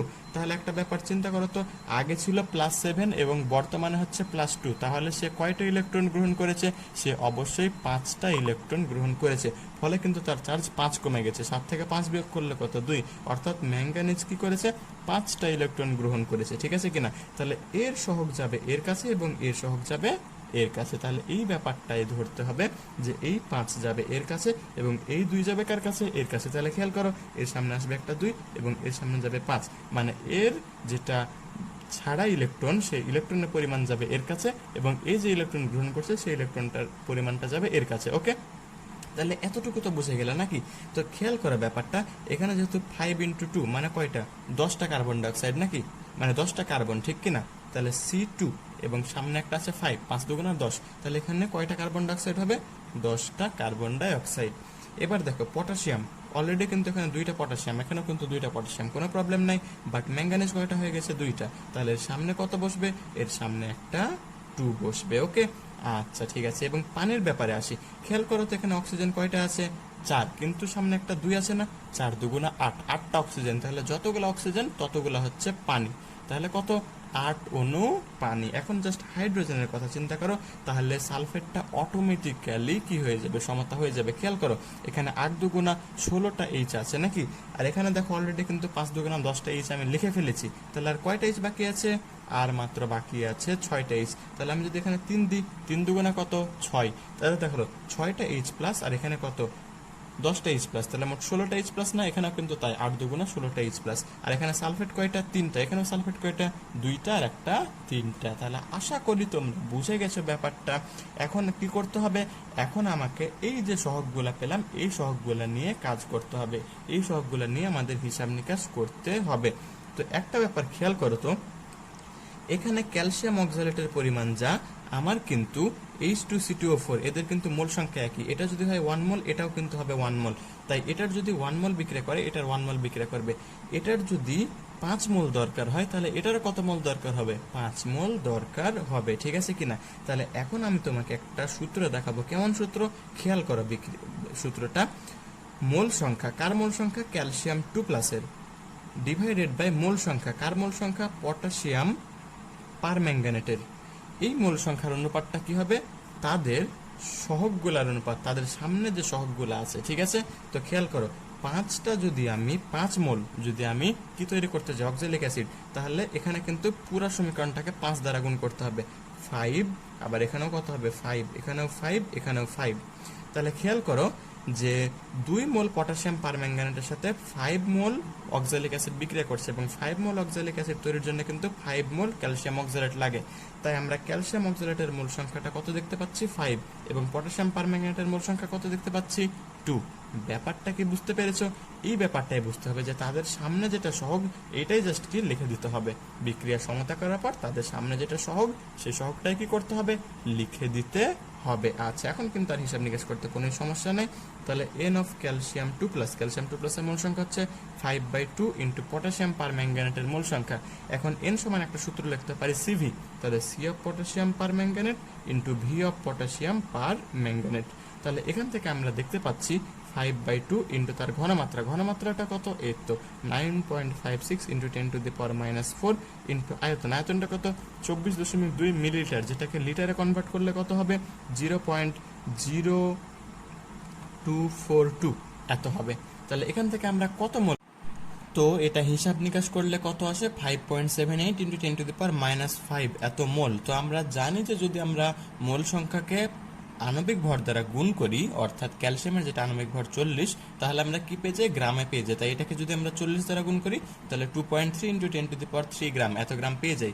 কিন্তু এখানে এখন একটা ব্যাপার আছে। কেমন ব্যাপার? খেয়াল করো, আমি কিন্তু 10 মিলিলিটার নমুনা রক্ত নিয়েছি, তার মানে 10 মিলিলিটার নমুনা রক্তে 2.3 ইন্টু 10⁻³ এত গ্রাম ক্যালসিয়াম আছে। বাট আমাকে কি নির্ণয় করতে বলেছে? আমাকে বলেছে প্রতি মিলিলিটার রক্তে, মানে 1 মিলিলিটার রক্তে। তাহলে চিন্তা করো ব্যাপারটা, 10 মিলিলিটার রক্তে আছে এত গ্রাম, তাহলে 1 মিলিলিটার রক্তে কতটুকু আছে? জাস্ট 10 দ্বারা ভাগ করলে কিন্তু হয়ে যাবে। তাই এটাকে যদি আমি 10 দ্বারা ভাগ করি, তাহলে এটা কত হবে? 10⁻⁻4 এত গ্রাম হবে। তাহলে সেটাই হবে আমার নির্ণয় অ্যান্সার। ওকে, তাহলে আশা করি অঙ্কটা বুঝতে পেরেছো। এবার আমরা পরের অঙ্কে চলে যাচ্ছি। দেখে ফেলি 9 নম্বর অঙ্কে কি বলেছে। বলেছে একটি পেন্সিল দিয়ে Bangladesh university of engineering and technology, অর্থাৎ বুয়েটের পূর্ণরূপ আর কি, লিখতে 0.55 মিলিগ্রাম গ্রাফাইট প্রয়োজন। ওই লেখার মধ্যে কার্বন পরমাণুর সংখ্যা বের করো। অর্থাৎ 0.55 মিলিগ্রামের মধ্যে এক্স্যাক্টলি কতগুলা কার্বন পরমাণু আছে সেই সংখ্যাটা আমাকে নির্ণয় করতে হবে। তো এটার জন্য আমরা কিছু ধারণা ব্যবহার করতে পারি। কেমন ধারণা? প্রথম কথা, কার্বনের পারমাণবিক ভর কত বলো তো দেখি? 12 কিন্তু, ঠিক আছে কিনা? পারমাণবিক সংখ্যা 6, বাট পারমাণবিক ভর কত বলো দেখি? 12। তাহলে 12 গ্রাম কার্বন মানে হচ্ছে কি 1 মোল কার্বন, তাই তো নাকি? আচ্ছা, তাহলে আমরা যেহেতু ঐকিক নাম করি, তাহলে ঐকিক নামে বলতে পারি 12 গ্রাম কার্বন মানে হচ্ছে কত? 1 মোল কার্বন। তাহলে আমরা বলতে পারি অতএব 1 গ্রাম কার্বন মানে কত মোল কার্বন? 1/12 মোল কার্বন। অতএব বলতে পারি 0.55, যেহেতু এটা বলেছে মিলিগ্রাম, মিলিগ্রামকে যদি আমরা গ্রাম করতে চাই তাহলে কি করব? 10⁻³ দ্বারা গুণ করব। তাহলে এত গ্রাম কার্বন মানে কত? 0.55 × 10⁻³ ডিভাইডেড বাই 12, এত মোল কার্বন। ওকে, ইকুয়াল টু দাঁড়ায় 4.58 × 10⁻⁵, এত মোল। তাহলে আমরা কার্বনের মোল সংখ্যা পেয়ে গেছি যে এত মোল কার্বন। এখন জাস্ট কি করতে হবে? পরমাণুর সংখ্যা। আমরা জানি 1 মোলে কতগুলা পরমাণু থাকে? অ্যাভোগাড্রো সংখ্যক, অর্থাৎ 6.023 × 10⁻23। তাহলে আমরা বলতে পারি যে 1 মোল কার্বনে থেকে কতগুলা পরমাণু? 6.023 × 10⁻23টি পরমাণু। অতএব 4.58 × 10⁻⁵, এত মোলে কতগুলো কার্বন পরমাণু থাকে? অ্যাভোগাড্রো সংখ্যা 6.023 × 10⁻23 ইন্টু এই যে এই সংখ্যাটা, এই সংখ্যাটা কত? 4.58 × 10⁻⁵, ইকুয়াল টু তাহলে কতগুলো পরমাণু আছে? 2.758 × 10⁻19, এতটি পরমাণু আছে। ওকে, তাহলে 1 নম্বর অঙ্ক কমপ্লিট। এবার আমরা 2 নম্বর অঙ্ক চলে যাই। কি বলেছে? অক্সিজেনে দহন করলে, কাকে অক্সিজেনে দহন করলে? ওই কার্বনকে আর কি। ওই কার্বনকে অক্সিজেনে দহন করলে এসটিপিতে উক্ত কার্বন পরমাণু সমূহ দ্বারা উৎপন্ন গ্যাসের আয়তন লিটারে বের করো। তাহলে আমরা কি করব? কার্বনকে অক্সিজেন দ্বারা দহন করব এবং কি করব? উৎপন্ন গ্যাস, তাহলে কোন গ্যাস উৎপন্ন হবে? কার্বন ডাইঅক্সাইড গ্যাস উৎপন্ন হবে। এই উৎপন্ন কার্বন ডাইঅক্সাইড গ্যাস এসটিপিতে কতটুকু আয়তন দখল করবে সেই আয়তন লিটারে বের করতে বলেছে। তো একটা বিষয় খেয়াল করো তো, আমরা কি কতে পেয়ে গেছি না? কত মোল কার্বন ছিল? কত মোল কার্বন ছিল? 4.58 × 10⁻⁵, এত মোল কার্বন ছিল। খেয়াল করো, 1 মোল কার্বন থেকে 1 মোল কার্বন ডাইঅক্সাইড উৎপন্ন হয়। তাহলে এত মোল কার্বন থেকে কত মোল কার্বন ডাইঅক্সাইড উৎপন্ন হয়? অত মোলই, 4.58 × 10⁻⁵, এত মোল কার্বন ডাইঅক্সাইড উৎপন্ন হয়, ঠিক কিনা? কারণ 1 মোল থেকে 1 মোল, 2 মোল থেকে 2 মোল, 3 মোল থেকে 3 মোল, তাহলে এত মোল থেকে কি? এত মোলই কার্বন ডাইঅক্সাইড উৎপন্ন হবে। আমরা জানি এসটিপিতে যে কোনো গ্যাসের আয়তন কত লিটার? 1 মোল গ্যাসের আয়তন 22.4 লিটার। তাহলে আমরা বলতে পারি এসটিপিতে 1 মোল কার্বন ডাইঅক্সাইডের আয়তন কতটুকু? 22.4 লিটার। তাহলে অতএব 4.58 × 10⁻⁵ মোল কার্বন ডাইঅক্সাইডের আয়তন কতটুকু? আয়তন হবে 22.4 × 4.58 × 10⁻⁵। তাহলে ইকুয়াল টু কত লিটার দাঁড়ায়? 1.0259 × 10⁻³ এত লিটার। আচ্ছা, যেহেতু আয়তন লিটারে বের করতে বলেছে তাই আমরা লিটারে বের করে রাখলাম। তাহলে আমরা তো জানি যে এসটিপিতে 1 মোল গ্যাসের আয়তন 22.4 লিটার, অতএব এত মোল গ্যাসের আয়তন এত লিটার। তাহলে আমরা কার্বন ডাইঅক্সাইড গ্যাসের আয়তন লিটারে পেয়ে গেছি। তাহলে 9 নম্বর অঙ্ক এখানে কমপ্লিট। এবার আমরা 10 নম্বর অঙ্কে চলে যাচ্ছি। 10 নম্বরে কোনো অঙ্ক বলেনি, তবে এখানে কিছু বিক্রিয়া লিখতে বলেছে। কেমন বিক্রিয়া দেখে ফেলি। বজ্রপাতের ফলে সংঘটিত বিক্রিয়া সমূহ লিখো এবং দেখাও কিভাবে ইহা উদ্ভিজ্জ এবং প্রাণীজ প্রোটিন তৈরিতে সাহায্য করে। তো বজ্রপাতের সময় আসলে কি বিক্রিয়া হয়? নাইট্রোজেন এবং অক্সিজেন বিক্রিয়া করে প্রায় 3000 ডিগ্রি সেন্টিগ্রেড। এই তাপমাত্রাতে দেখা যায় নাইট্রাস অক্সাইড উৎপন্ন হয়। তাহলে এই যে নাইট্রাস অক্সাইড উৎপন্ন হলো, পরবর্তীতে সেই নাইট্রাস অক্সাইড আরও অক্সিজেনের সাথে বিক্রিয়া করে নর্মাল টেম্পারেচার, ধরো 50 ডিগ্রি আর কি। তো এই টেম্পারেচারে বিক্রিয়া করে আবার কি তৈরি করে? নাইট্রোজেন ডাইঅক্সাইড তৈরি করে। তো তুমি যদি চাও যে বিক্রিয়াটা সমতা করবো, করতে পারো, অসুবিধা নেই। এখানে জাস্ট একটা 2 আর এখানে জাস্ট একটা 2 দিলে কি বিক্রিয়া সমতা হয়ে যাবে। ওকে, এরপরে এই যে আমরা পেলাম নাইট্রোজেন ডাইঅক্সাইড, ঠিক আছে কিনা? আর ভালো কথা, এটা অবশ্যই নাইট্রিক অক্সাইড, আমার বলতে ভুল হয়েছে, এটা নাইট্রাস অক্সাইড না, এটা নাইট্রিক অক্সাইড। আচ্ছা, এটা নাইট্রিক অক্সাইড আর এটা নাইট্রোজেন ডাইঅক্সাইড। তো পরবর্তীতে এই নাইট্রোজেন ডাইঅক্সাইড কি করে? আরও কিছু অক্সিজেন এবং পানির সাথে বিক্রিয়া করে কি তৈরি করে? HNO3 অর্থাৎ নাইট্রিক অ্যাসিড তৈরি করে। তো প্রকৃতপক্ষে আসলে কিছুটা নাইট্রাস অ্যাসিডও উৎপন্ন হয় এবং কিছুটা নাইট্রিক অ্যাসিডও উৎপন্ন হয়। আচ্ছা, তো এই যে নাইট্রিক অ্যাসিড উৎপন্ন হলো, পরবর্তীতে যখন এই নাইট্রিক অ্যাসিড বৃষ্টির মাধ্যমে মাটিতে পড়ে, তখন সেটা মাটির ক্যালসিয়াম অক্সাইডের সাথে বিক্রিয়া করে কি তৈরি করে? ক্যালসিয়াম অক্সাইডের সাথে বিক্রিয়া করে ক্যালসিয়াম নাইট্রেট তৈরি করে এবং পানি তৈরি করে। এখন খেয়াল করা ব্যাপারটা, এই যে আমি যেটা দেখতে পাচ্ছি নাইট্রেট আয়ন, এই নাইট্রেট আয়ন আসলে আমরা উদ্ভিদ এবং প্রাণী কি করি? শোষণ করি এবং সেখান থেকে প্রোটিন তৈরিতে কি হয়? সাহায্য হয়। তো তাহলে এই নাইট্রেট আয়নের মাধ্যমে এবার আমরা কি করি? উদ্ভিদ এবং প্রাণী কি তৈরি করে? প্রোটিন তৈরি করে, অর্থাৎ প্রোটিন তৈরিতে এটা ভূমিকা পালন করে। তো এভাবে আসলে উদ্ভিজ্জ এবং প্রাণীজ প্রোটিন তৈরি হয় এবং সেখানে আসলে আমরা বজ্রপাতের যেটা ভূমিকা, সে ভূমিকার বিক্রিয়াগুলা দেখতে পেলাম। ওকে, তাহলে 10 নম্বরও কমপ্লিট। এবার আমরা 11 নম্বরে চলে যাই। এবার 11 নাম্বার কি বলেছে? 11 নম্বরে নিম্নের বিক্রিয়া সমূহ পূরণ করো। তো প্রথমত আমরা কি আর্সেনিকের একটা যৌগ দেখছি নাকি? আচ্ছা, তো এখানে যদি আমরা মিথাইল ব্যাকটেরিয়া যোগ করি, তাহলে সে ব্যাকটেরিয়া কি করবে? যেহেতু তার নামেই মিথাইল আছে, তাই সে একটা মিথাইল মূলক এখানে প্রতিস্থাপন করবে। কার পরিবর্তে? হাইড্রোজেনের পরিবর্তে। তাই এখানে আসবে একটা মিথাইল মূলক, এবং যেহেতু এখানে 3টা হাইড্রোজেন ছিল, একটা হাইড্রোজেন প্রতিস্থাপিত হয়ে গেছে, তাহলে 2টা হাইড্রোজেন বাকি আছে, এবং এখানকার 3টা অক্সিজেনের মধ্যে 2টা অক্সিজেন এবং 2টা হাইড্রোজেন মিলে OH2 গঠন করবে, এবং অতিরিক্তভাবে একটা অক্সিজেন থেকে যাবে, কারণ অক্সিজেন মোট 3টা ছিল। তাহলে একটা হাইড্রোজেন প্রতিস্থাপিত হয়ে গেল এবং একটা মিথাইল মূলক চলে আসলো।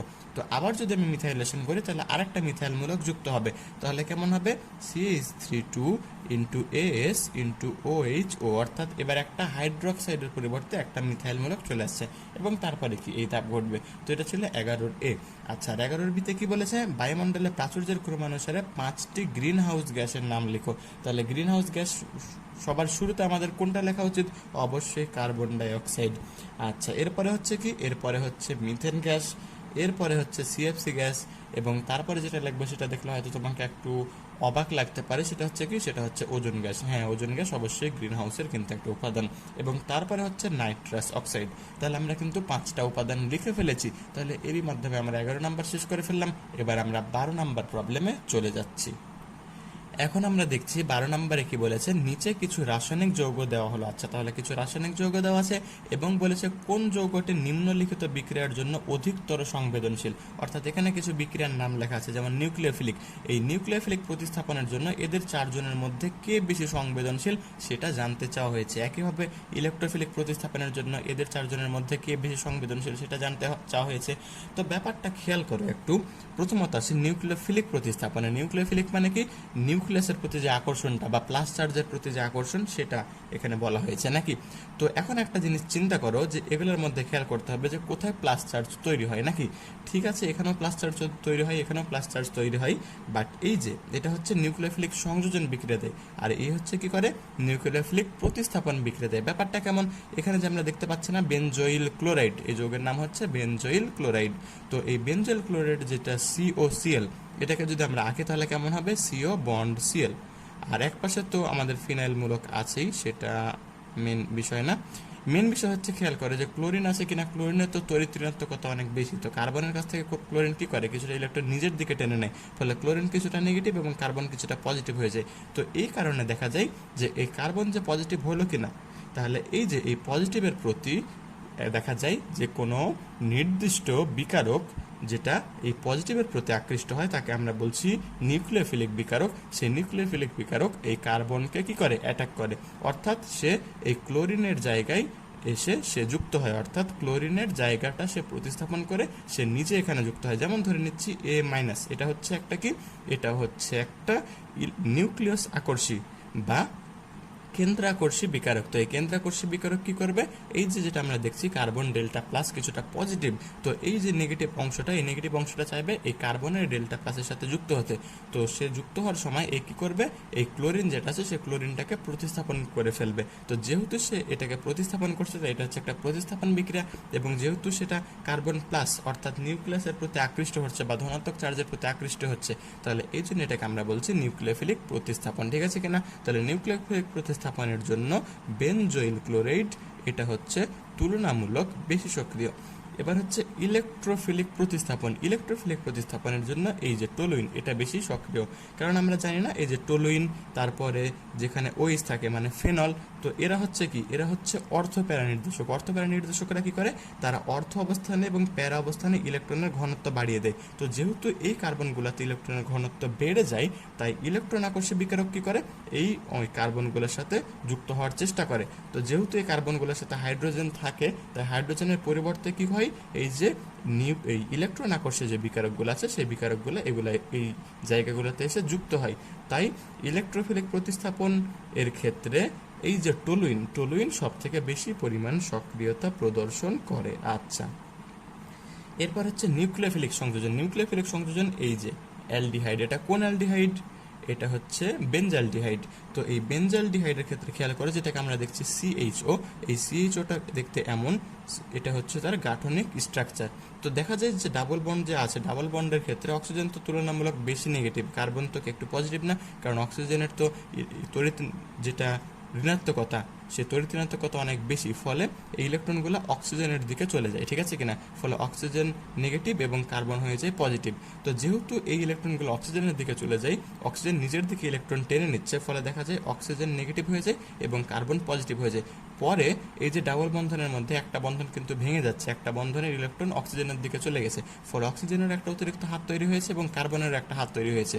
তো এই কার্বনের সাথেই কি করে, যেই নিউক্লিওফিলিক বিকারকগুলো আছে সেটা এসে কি হয়, যুক্ত হয়। যেমন ধরে নিচ্ছি একটা এক্স মাইনাস, এটা হচ্ছে একটা কেমন বিকারক, এটা হচ্ছে একটা নিউক্লিওফিলিক বিকারক। এই বিকারক এসে কার্বনের সাথে যুক্ত হয়, অর্থাৎ যেহেতু এখানে যুক্ত হচ্ছে, প্রতিস্থাপন হচ্ছে না, তাই এটা হচ্ছে একটা সংযোজন বিক্রিয়া।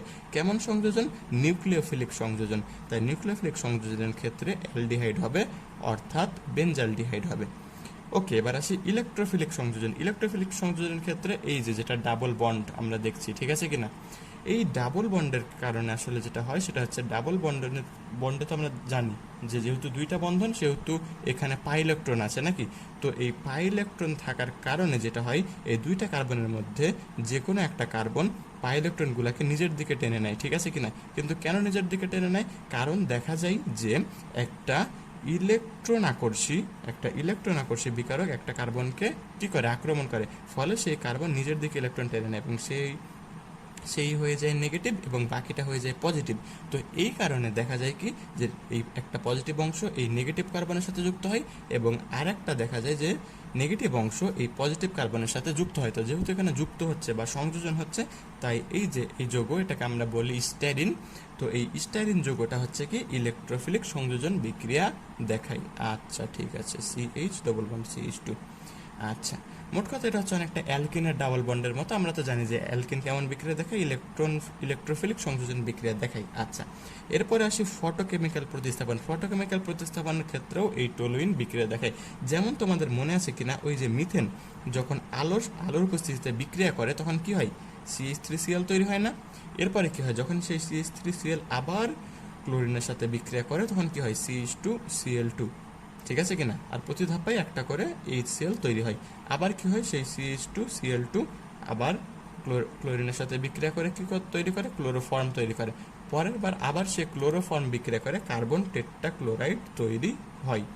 আচ্ছা, ঠিক আছে, Cl4+HCl। তো এখানে যেমন কি দেখছি যে এখানে যে আমার কার্বনের সাথে হাইড্রোজেন ছিল, বারবার একটা করে হাইড্রোজেনের জায়গায় অতিরিক্ত একটা করে ক্লোরিন যুক্ত হচ্ছে। তো একইভাবে যদি আমি কি করি, সূর্যের আলোর উপস্থিতিতে এই যে এই টলুইনের সাথে এরকম ক্লোরিনের বিক্রিয়া করি, তাহলে দেখা যায় যে এই যে কার্বনের সাথে যে হাইড্রোজেন যুক্ত আছে না, এই হাইড্রোজেনগুলো প্রতিস্থাপিত হয় এবং একটা একটা করে ক্লোরিন পরমাণু যুক্ত হয়। তাই এই ফটোকেমিক্যাল প্রতিস্থাপন বিক্রিয়াকে দেখায়, টলুইন দেখায়। আচ্ছা, ঠিক আছে, তাহলে টলুইন কেমন বিক্রিয়া দেখায়, টলুইন হচ্ছে ফটোকেমিক্যাল প্রতিস্থাপন বিক্রিয়া দেখায়। ওকে, তাহলে 12 নাম্বারটাও কমপ্লিট হয়ে গেল। এবার আমরা 13 নাম্বারে চলে যাই।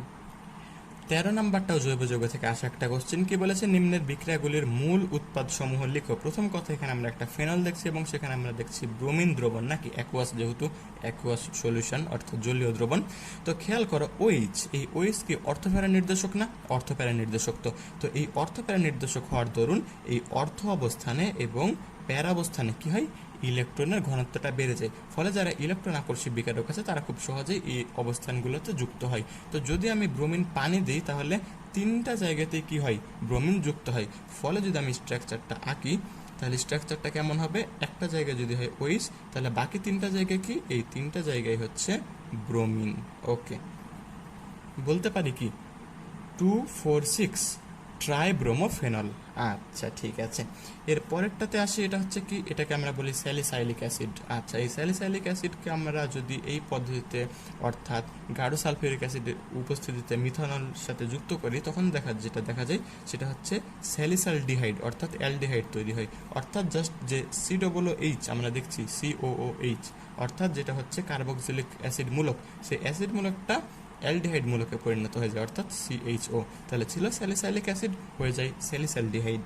ওকে, এরপরে এই যেখানে আমরা দেখছি কি ডাবল বন্ধন, এটা কি একটা অ্যালকিন না? আমরা তো জানি যে অ্যালকিন কি সংযোজন বিক্রিয়া দেয়, ইলেকট্রন আকর্ষী সংযোজন। তো খেয়াল করো ব্যাপারটা, এটা যেটা দেখছি বেনজিন C6H6, এখানে আমরা জানি যে এই কার্বনের সাথে কি একটা হাইড্রোজেন আছে। শুধু যে এই কার্বনের সাথে হাইড্রোজেন আছে এমন না, প্রতিটা কার্বনের সাথে কি হাইড্রোজেন আছে। বাট এই কার্বনের সাথে হাইড্রোজেন কেন দেখালাম, কারণ এই হাইড্রোজেনটা যদি আমরা চিন্তা করি তাহলে কিন্তু আমরা এটা দেখতে পাচ্ছি দুইটা অংশ। কিভাবে দুইটা অংশ, খেয়াল করো, একটা হচ্ছে এই হাইড্রোজেন আর আরেকটা হচ্ছে এই ফিনাইল মূলক, ঠিক আছে কিনা? তাহলে ফিনাইল এবং হাইড্রোজেন এরা দুজন কি হবে, যুক্ত হবে, দুইটা কার্বন এরা কি হবে, যুক্ত হবে। আচ্ছা ঠিক আছে, তাহলে এবার খেয়াল করো, আমরা তো জানি যে হাইড্রোজেন তুলনামূলক পজিটিভ আর এই যে ফিনাইল মূলক সে কি হবে, নেগেটিভ। এবং আমরা জানি যে কার নীতি অনুযায়ী, মার্ক নিকবের নীতি অনুযায়ী নেগেটিভ অংশটা এই দুইটা কার্বনের মধ্যে যে কার্বনে কম হাইড্রোজেন আছে সেখানে যুক্ত হবে। তাহলে এই হাইড্রোজেনটা কি হবে, যেখানে বেশি হাইড্রোজেন আছে সেখানে যুক্ত হবে। তাহলে খেয়াল করো ব্যাপারটা, CH3CH, তো ডাবল বন্ধনের দুই পাশে তো দুইটা কার্বন ছিল, এই কার্বনে যুক্ত হবে ফিনাইল মূলক, কারণ মার্ক নিকবের নীতি অনুযায়ী নেগেটিভ অংশটা, বিকারকের নেগেটিভ অংশটা কি হয়, যে কার্বনে কম হাইড্রোজেন আছে, যেমন এখানে একটা হাইড্রোজেন আছে, এখানে দুইটা হাইড্রোজেন আছে, তো এই কার্বনে যেহেতু মাত্র একটা হাইড্রোজেন আছে মানে কম হাইড্রোজেন আছে, তাই এই কার্বনের সাথে যুক্ত হবে। তাহলে এই কার্বনের সাথে আমি যুক্ত করে ফেললাম এবং এই কার্বনের সাথে একটা হাইড্রোজেন যুক্ত হয়ে যাবে, অর্থাৎ ছিল CH2 হয়ে যাবে CH3। আচ্ছা ঠিক আছে, যাই হোক, তাহলে পেরে ফেললাম এই বিক্রিয়াটা। এবার এটাতে আসি, এটা হচ্ছে ফ্রিডেল ক্রাফট অ্যালকাইলেশন বিক্রিয়া। অ্যালকাইলেশন কেন বলছি, কারণ এখানে একটা অ্যালকাইল মূলক যুক্ত হবে। আচ্ছা, এক্স্যাক্টলি যুক্ত হবে বলাটা ভুল, আসলে হাইড্রোজেনের পরিবর্তে একটা অ্যালকাইল মূলক এখানে আসবে। কি হবে, হাইড্রোজেন আর ক্লোরিন যুক্ত হয়ে HCl তৈরি হবে এবং সে হাইড্রোজেনের পরিবর্তে কে যাবে, এখানে একটা CH3 মূলক চলে যাবে, অর্থাৎ টলুইন তৈরি হবে। প্রকৃতপক্ষে এটা বেনজিন থেকে টলুইন তৈরির বিক্রিয়া। আচ্ছা, এবং সর্বশেষে আমরা দেখছি এই যে OH এবং এদিকে দেখছি NH2 এবং এখানে দেখছি ইথানোয়িক অ্যাসিড অ্যানহাইড্রাইড। তো এটা আসলে মেইনলি প্যারাসিটামল তৈরির বিক্রিয়া, ঠিক আছে কিনা?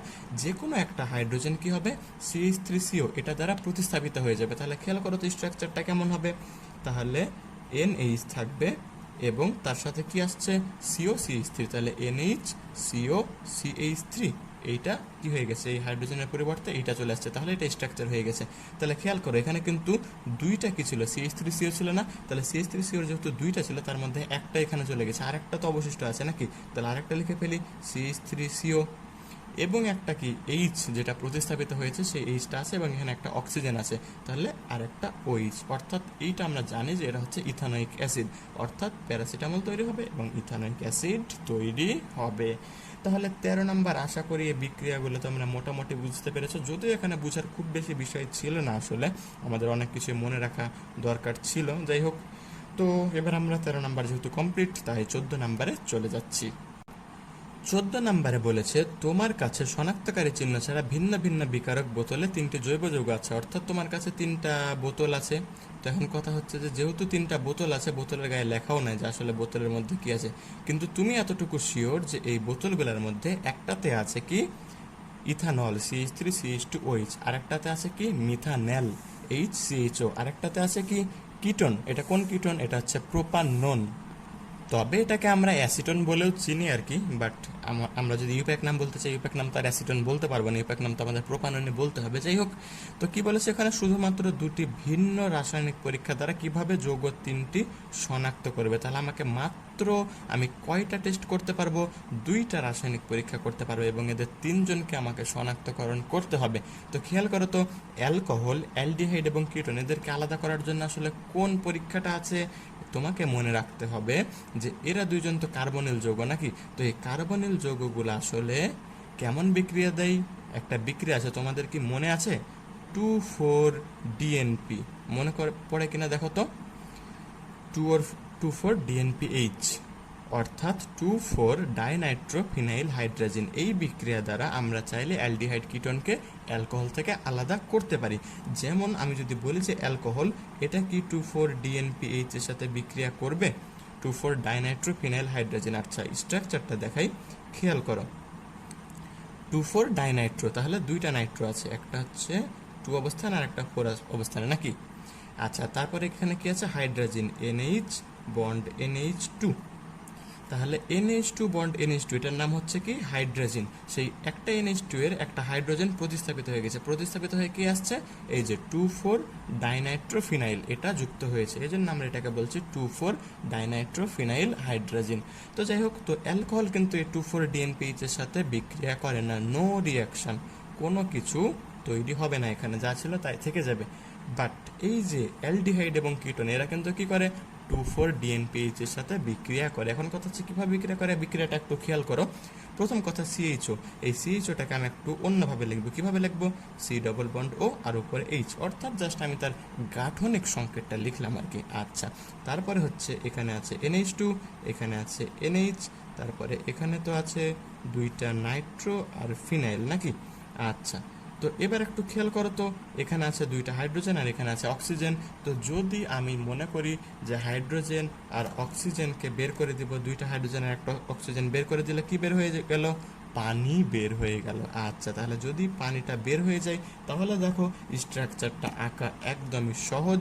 জাস্ট কি হবে? যা ছিল সব তাই থাকবে, CH ডবল বন্ড, জাস্ট এই ডবল বন্ড, এই N, এখানে একটা ডবল বন্ড N হয়ে গেল, বন্ড NH, আর যেটা যেটা ছিল NO2, আর এখানেও NO2। তাহলে আশা করি বুঝতে পেরেছো বিক্রিয়াটা। জাস্ট কি করলাম? পানিটা সরিয়ে দিলাম এবং পানি সরানোর ফলে যা যা ছিল সিরিয়ালি আমি কিন্তু তাই লিখে ফেলেছি, ঠিক আছে? আর কোনো হেরফের করিনি। বিক্রিয়াটা কিন্তু একদম সহজ বিক্রিয়া। আচ্ছা, একইভাবে যখন আমরা বলবো CH3COCH3, এটা কেমন? CH3COCH3, তাহলে খেয়াল করো একইভাবে এখানেও কিন্তু কি তৈরি হবে বলো তো দেখি? একইভাবে অধক্ষেপ তৈরি হবে। আচ্ছা, ঠিক আছে, NO2 সাধারণত এই অধক্ষেপগুলো হলুদ বা কমলা ধরনের হয় আর কি। তো খেয়াল করো H2O, আমি পানিটাকে সরিয়ে দিলাম। পানিটাকে সরানোর পর যা আছে সিরিয়ালে আমি তাই লিখে ফেলবো, CH3, C+N বন্ড NH, আর তারপরে এখানে 2টা নাইট্রোমূলক নাইট্রো, এখানে হচ্ছে CH3। ওকে, তাহলে আশা করি বিক্রিয়া 2টা বুঝতে পারলে। তাহলে কিন্তু আমি বুঝে গেলাম একটা যে বিক্রিয়া করলো না, সে তাহলে কি? সে তাহলে অ্যালকোহল। আর যারা তাহলে বিক্রিয়া করলো তাদের মধ্যে একজন অ্যালডিহাইড, একজন কিটোন। আমি এখন কিভাবে বুঝবো এদের 2জনের মধ্যে কে অ্যালডিহাইড কে কিটোন? এটার জন্য তুমি ফেহিলিং দ্রবণ পরীক্ষা করতে পারো অথবা সিলভার দর্পণ পরীক্ষা করতে পারো। তাহলে আমরা এখন করব কোনটা? আমরা সিলভার দর্পণটাই করব। দেখো খেয়াল করো, সিলভার দর্পণের ক্ষেত্রে কি হবে? যখন এটা, এই যে মিথানেল এটার সাথে যখন এই সিলভারের যৌগ, অর্থাৎ ডায়ামিন সিলভার নাইট্রেট, ঠিক আছে কিনা, বা ডায়ামিন সিলভার হাইড্রোক্সাইড, ঠিক আছে কিনা, অর্থাৎ এখানে আমি পানি দিয়েছি আর কি।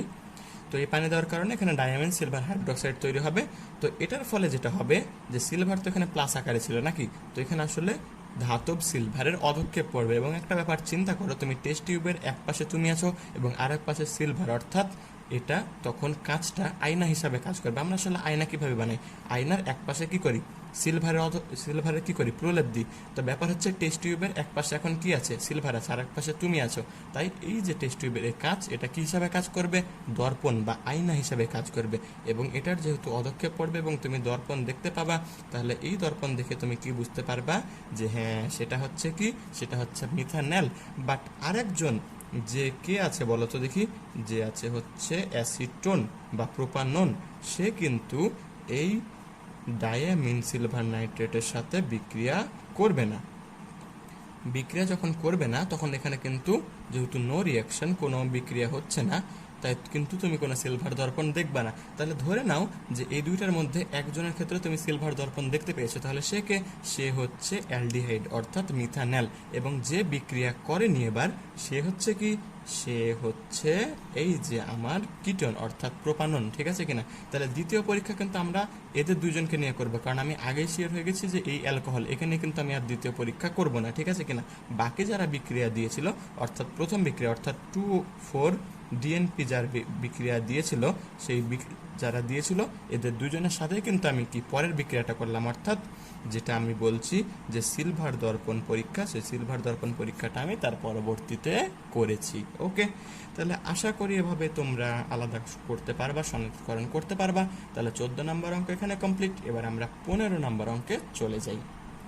খেয়াল করো 15 নম্বর অঙ্কটা কি বলছে। বলছে যে একটি লৌহ সিলিন্ডারে 250 কিলো প্যাসকেল চাপে এবং 300 কেলভিন তাপমাত্রায় হিলিয়াম গ্যাস ভর্তি আছে। তাহলে একটা সিলিন্ডারের কথা বলা হয়েছে, যে সিলিন্ডারের মধ্যে কি আছে?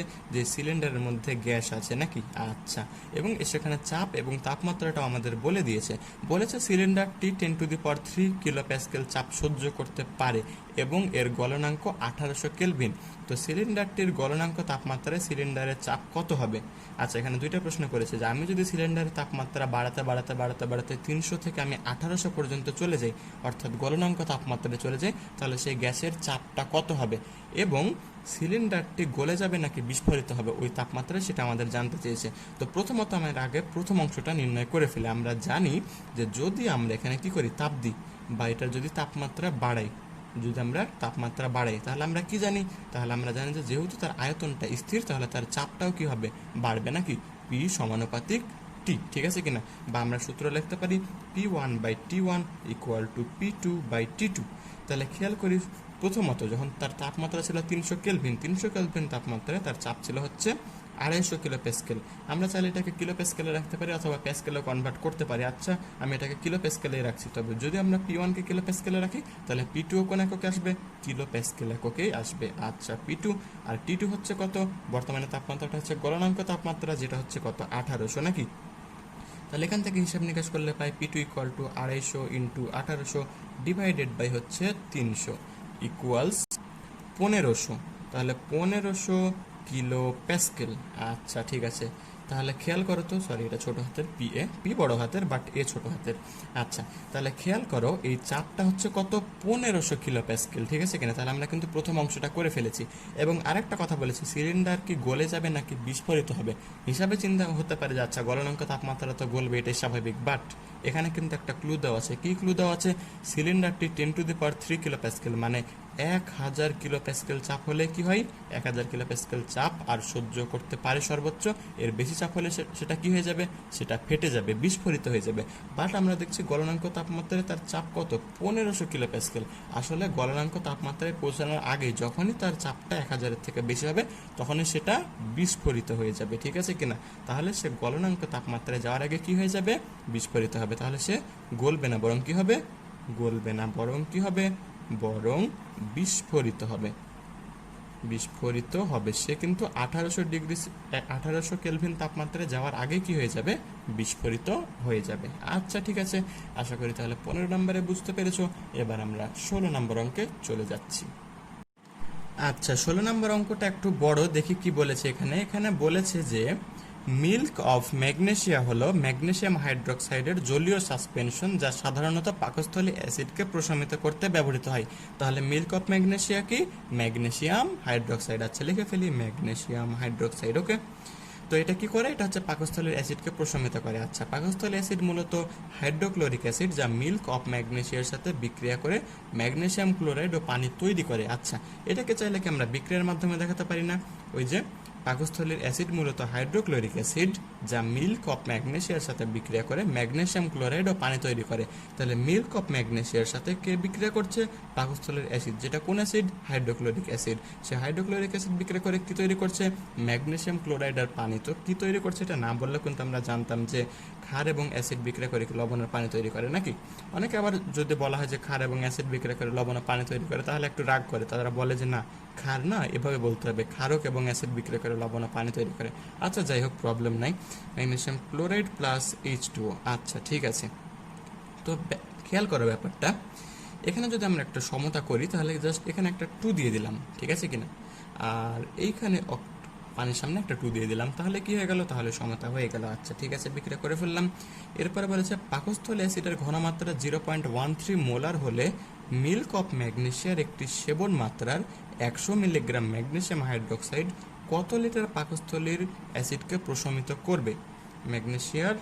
ম্যাগনেসিয়ামের পারমাণবিক ভর 24.3। তো খেয়াল করো ব্যাপারটা, আসলে বলেছে যে আমি মিল্ক অফ ম্যাগনেসিয়াম মানে ম্যাগনেসিয়াম হাইড্রোক্সাইড কতটুকু নিয়েছি, 100 মিলিগ্রাম, এবং HCl যে আছে সেই HCl এর ঘনমাত্রা হচ্ছে 0.13 মোলার। তাহলে বলেছে কত লিটার HCl কে কি করা যাবে, প্রশমিত করা যাবে। তো এই ব্যাপারটা চাইলে ওই আসলে জারণ বিজারণের প্রশমন বলো আর অ্যাসিড ক্ষারের প্রশমনই বলো, আসলে কিন্তু অঙ্কগুলো একই রকমই। তোমাকে যেটা করতে হবে সেটা হচ্ছে এন অফ যাদেরকে তোমার দরকার, যেমন আমার ম্যাগনেসিয়ামকে দরকার, ঠিক আছে কিনা, ম্যাগনেসিয়াম হাইড্রোক্সাইড, তাহলে N of magnesium hydroxide divided by N of HCl। এই দুটার অনুপাত সমান কি হবে, তাদের বিক্রিয়ায় সহগের যেটা অনুপাত, এই যে ম্যাগনেসিয়াম হাইড্রোক্সাইডের সহগটা কত ছিল 1, আর HCl এর সহগটা কত ছিল 2। ওকে, তাহলে এর পরের লাইনে জাস্ট আমি লিখতে পারি না তাহলে, যে এটাকে জাস্ট রেখে দিলাম এন অফ ম্যাগনেসিয়াম হাইড্রোক্সাইড, এটাকে আমি রেখে দিলাম ইকুয়াল টু আমরা বলতে পারি হচ্ছে 1/2 ইন্টু এন অফ HCl, নাকি? বা কেউ যদি মনে করে যে আমি ঠিক আছে বজ্র গুণন করতে চাই, ঠিক আছে কিনা, তো তাও করতে পারে, অসুবিধা না। আমি এন অফ HCl চাইলে এই পাশ থেকে ওই পাশে নিয়ে যেতে পারি, অথবা চাইলে একটা বজ্র গুণনা করতে পারি। আচ্ছা ঠিক আছে, তোমার যদি মনে হয় যে আমি বজ্র গুণনে বেশি কমফর্ট ফিল করে তাহলে আমি বজ্র গুণনে করছি। খেয়াল করো, তাহলে এন অফ HCl এর পাশে গেল 2 ইন্টু এন অফ MgOH2, আরেক পাশে থাকবে, তাহলে N of HCl equal to 2 into N of MgOH2। এখন কথা হচ্ছে এন কি, এন হচ্ছে মোল সংখ্যা, ঠিক আছে কিনা, ওই যে জারণ বিজারণ অঙ্কটা একটা আগে করলাম না, ওইটার মতোই এটা। তো এন সমান কি, এন সমান হচ্ছে সিভি, আবার এন সমান হচ্ছে কি W/m। তো আমরা এক পাশে করব W/m আর এক পাশে করব হচ্ছে সিভি। কেন, কারণ এই যে ম্যাগনেসিয়াম হাইড্রোক্সাইডের ভরটা দেওয়া আছে, তাই আমরা করতে পারি কি, যে এই এন এর পরিবর্তে W/m, এবং অ্যাসিডের কি দেওয়া আছে, ঘনমাত্রা দেওয়া আছে এবং আয়তন নির্ণয় করতে বলেছে, ঠিক কিনা, তাই এটার পরিবর্তে লিখবো সিভি। তাহলে খেয়াল করো ব্যাপারটা, C of HCl into V of HCl, just N এর পরিবর্তে আমি লিখলাম CV equal to 2 into N মানে কি W/m, মানে W of MgOH2 divided by হচ্ছে M অফ MgOH2। আচ্ছা ঠিক আছে, ওকে, তাহলে বা আমাকে কি নির্ণয় করতে হবে, আমাকে নির্ণয় করতে হবে HCl এর আয়তন, কত লিটার HCl কে প্রশমিত করতে পারবে, নাকি? তাহলে আমি এখন যদি সবগুলোর ভ্যালু বসিয়ে দিই, সি অফ HCl মানে HCl এর ঘনমাত্রা, হাইড্রোক্লোরিক অ্যাসিডের ঘনমাত্রা কত, 0.13 molar, okay, into V of HCl equal to 2 into W of MgOH2 কত মিলিগ্রাম, 100 মিলিগ্রাম, ঠিক আছে কিনা। তো যেহেতু এটা 100 মিলিগ্রাম, গ্রামে কনভার্ট করলে কত হবে, 0.1। অথবা তুমি যদি মনে করো যে না আমি এভাবে হিসাব নিকাশ করবো না, আমি জাস্ট 10⁻³ দ্বারা গুণ করবো, তাও পারো, কোনো অসুবিধা নেই। মিলিগ্রামকে 10⁻³ দ্বারা গুণ করলে সেটা গ্রামে কনভার্ট হয়ে যায়, ওকে। আচ্ছা, নিচে কত এম, ম্যাগনেসিয়াম হাইড্রোক্সাইডের আণবিক ভর, নাকি, সেটা কত, এই যে ম্যাগনেসিয়ামের 24.3 প্লাস অক্সিজেনের হচ্ছে 16, হাইড্রোজেনের হচ্ছে 1, তাহলে 17, আর একটা 2 আছে, তাহলে 2 ইন্টু 17, নাকি, 17 দুগুণা 34, ওকে। তাহলে বা এখান থেকে আমরা বলতে পারি V of HCl equal to just 0.13 কি হবে, এই পাশে চলে আসবে, নাকি। আচ্ছা, 0.13 যদি এই পাশে হয় এবং তারপর আমি যদি পুরো হিসাব নিকাশটা করি তাহলে কত দাঁড়াই, 0.0263 বা 4 আর কি, যদি আমরা আসন্ন মান নেই, প্রায় এত লিটার, তাহলে মাত্র 0.02464 এত লিটার HCl কি হবে, প্রশমিত হবে। আচ্ছা ঠিক আছে, তাহলে আশা করি এটা তোমরা বুঝতে পেরেছো।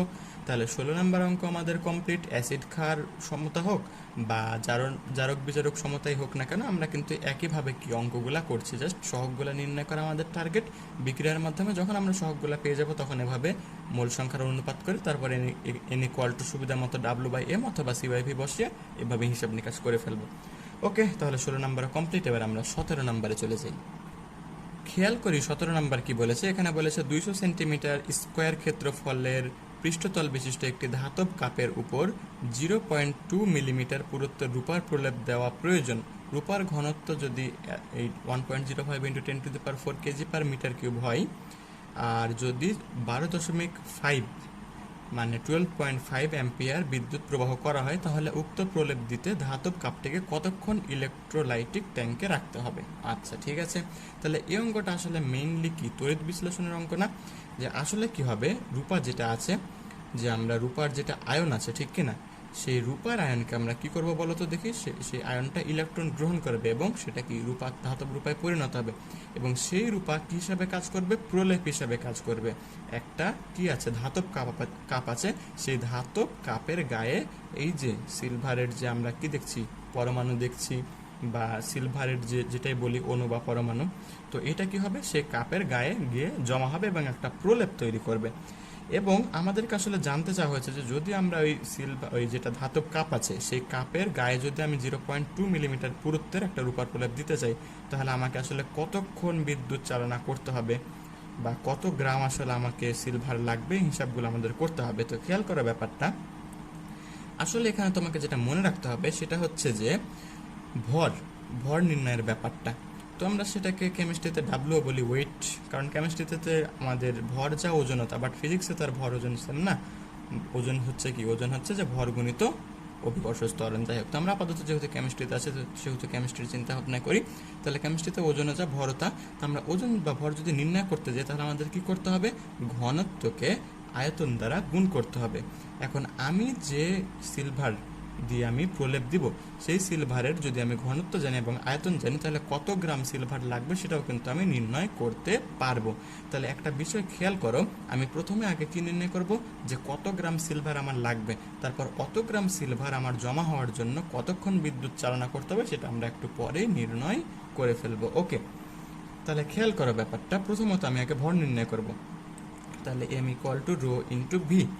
তাহলে এখন কথা হচ্ছে ঘনত্ব, রূপার ঘনত্ব দেওয়া আছে 1.05 ইন্টু 10⁴ ইন্টু আয়তন। আয়তন সমান আমরা কি জানি, যে যদি এটা হয় একটা মোটামুটিভাবে কেমন বস্তু, এটা হচ্ছে একটা আয়তাকার বস্তু নাকি, আয়তাকার ঘন বস্তু, তাহলে আমরা জানি যে তার সূত্র হচ্ছে দৈর্ঘ্য ইন্টু প্রস্থ ইন্টু উচ্চতা। যেমন এইটা ধরো যে আমি ধরে নিলাম কথার কথা দৈর্ঘ্য, তাহলে এটা হবে প্রস্থ, বা এটা যদি আমি দৈর্ঘ্য ধরি তাহলে এটা হবে প্রস্থ। আর এই যে পুরুত্ব বা উচ্চতা হচ্ছে এতটুকু, এতটুকু বা এতটুকু, এটা হচ্ছে কি পুরুত্ব বা উচ্চতা। তাহলে খেয়াল করো তো, দৈর্ঘ্য আর প্রস্থ গুণ করলে কি আমি এই পৃষ্ঠটার ক্ষেত্রফল পাবো না? তার মানে কি, যে আমি যদি বলি যে দৈর্ঘ্যকে এ, প্রস্থকে বি এবং উচ্চতাকে এইচ, তাহলে আমার আয়তন হচ্ছে এ ইন্টু বি ইন্টু এইচ। আবার এ ইন্টু বি মানে এই যে দৈর্ঘ্য ইন্টু এই প্রস্থ, মানে এটা হচ্ছে কি ক্ষেত্রফল না? তাহলে ক্ষেত্রফল হচ্ছে ক্যাপিটাল এ ইন্টু এইচ। তাহলে ক্ষেত্রফলের সাথে উচ্চতা গুণ করলে বা ক্ষেত্রফলের সাথে পুরুত্ব গুণ করলে আমরা কি পেয়ে যাচ্ছি, আয়তন পেয়ে যাচ্ছি, তাই তো নাকি? তাহলে আয়তন ভি এর পরিবর্তে কি লিখবে, যে ক্ষেত্রফল 200 সেন্টিমিটার স্কয়ার, যেটাকে মিটার স্কয়ার করলে কি হবে, মিটার স্কয়ার করলে 10⁻⁴ দ্বারা গুণ করতে হবে, ইন্টু পুরুত্ব বা উচ্চতা, সেটা কত 0.2 মিলিমিটার, বাট আমাদের তো অবশ্যই মিটার রাখতে হবে, তাহলে 0.2 ইন্টু 10⁻⁻3। তাহলে এখান থেকে আমরা কিন্তু ভরটা নির্ণয় করে ফেলতে পারি। কত আসে, 0.042, তো কেজি আসে অবশ্যই, বা এটাকে যদি আমরা গ্রাম করি তাহলে কত গ্রাম হচ্ছে, 42 গ্রাম নাকি। জাস্ট কেজিকে 1000 দ্বারা গুণ করলে সেটা কি হয়ে যাচ্ছে, গ্রাম হয়ে যাচ্ছে, যে 0.042 কেজি মানে কত গ্রাম, 42 গ্রাম। আচ্ছা, তাহলে এত গ্রাম জমা হওয়ার জন্য এখন আমাকে এক্স্যাক্টলি কতক্ষণ কি করতে হবে, কতক্ষণ বিদ্যুৎটা প্রবাহ করতে হবে সেটা নির্ণয় করা এখন আমার টার্গেট। এখন একটা ব্যাপার খেয়াল করো, আমরা কি একটা সূত্র জানি না, ওই যে W equal to Z IT নাকি। তাহলে এখানে ডাব্লিউ হচ্ছে কি ভর বা ওজন, যেটাই বলি আর কি কেমিস্ট্রির ভাষায়, আর জেড হচ্ছে কি, জেড হচ্ছে তড়িৎ রাসায়নিক তুল্যাঙ্ক, যেটা আসলে কত, যেটা আসলে উপরে পারমাণবিক ভর, মানে এই যে 107.86, 107.86, আর নিচে হচ্ছে কত, তার যোজনী বা তার জারণমান যেটা +1, মানে হচ্ছে 1 ইন্টু 96,500। এটা হচ্ছে জেডের পরিচয়। জেডের পরিচয় হচ্ছে কি, উপরে পারমাণবিক ভর, নিচে যোজনী ইন্টু 96,500। আই হচ্ছে কারেন্ট ফ্লো, যেটা 12.5 অ্যাম্পিয়ার, এবং টিটাই হচ্ছে সময়, যেটা আমাকে নির্ণয় করতে হবে। এবং খেয়াল রাখবা, এই সূত্রে কিন্তু আমাকে ডাব্লুকে গ্রামে রাখতে হবে, এই জন্য আমি এখানে গ্রামটা কনভার্ট করে ফেলেছি। তো এখানে আমরা দেখতে পাচ্ছি ডাব্লু হচ্ছে 42 গ্রাম, জেড হচ্ছে কত 107.87 ডিভাইডেড বাই যোজনী 1 ইন্টু এখানে কত আমরা দেখতে পাচ্ছি 96,500, এটা কিন্তু সূত্রের 96,500 ইন্টু আই, কারেন্ট হচ্ছে 12.5 ইন্টু টি, টি হচ্ছে কত সেটাই তো আমরা নির্ণয় করব। তাহলে টি সমান আমরা কত পাই, প্রথমে এটাকে এটা দ্বারা গুণ করতে পারি, তারপর 42 আবার এটা দ্বারা ভাগ করতে পারি, তাহলে আমরা কি টিটা পেয়ে যাব। তো টি হচ্ছে প্রায় 3006 সেকেন্ড। আচ্ছা, এটাকে যদি আমরা 60 দ্বারা ভাগ করি তাহলে কিন্তু মিনিট পেয়ে যাব। 60 দ্বারা ভাগ করলে প্রায় কত মিনিট আসছে, প্রায় 50 মিনিট আসবে। আচ্ছা ঠিক আছে, তাহলে প্রায় 50 মিনিট লাগবে আর কি। আর এটাও কিন্তু 3006 দশমিক সামথিং আসছিল আর কি, তো আমরা সামথিং লিখলাম না, প্রায় 3006 আসছে আর কি। তো শেষ, 17 নম্বর অঙ্কটাও শেষ। আশা করি বুঝতে পেরেছো আসলে 50 মিনিট সময় লাগবে। জাস্ট কি করলাম, প্রথমত আগে ভর নির্ণয় করলাম, ভর নির্ণয় করার পর সূত্র বসে টাইমটাও নির্ণয় করে ফেললাম। ওকে, তাহলে 17 নম্বর কমপ্লিট। এবার আমরা 18 নম্বরে চলে যাই।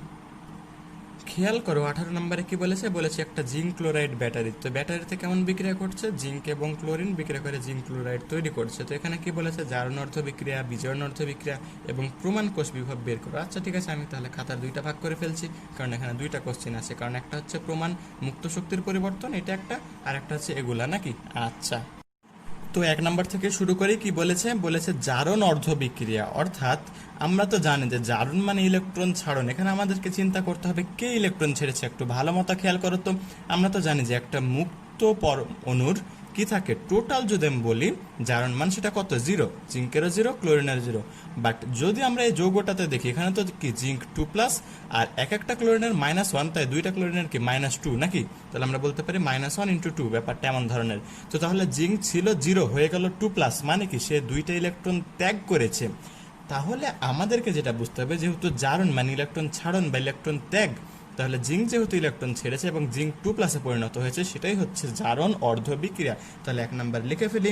প্রথম কথা হচ্ছে জারণ অর্ধ বিক্রিয়া নাকি, সেটা হচ্ছে কত, কেমন হবে, জিঙ্ক -2টা ইলেকট্রন ইকুয়াল টু হচ্ছে জিঙ্ক 2+।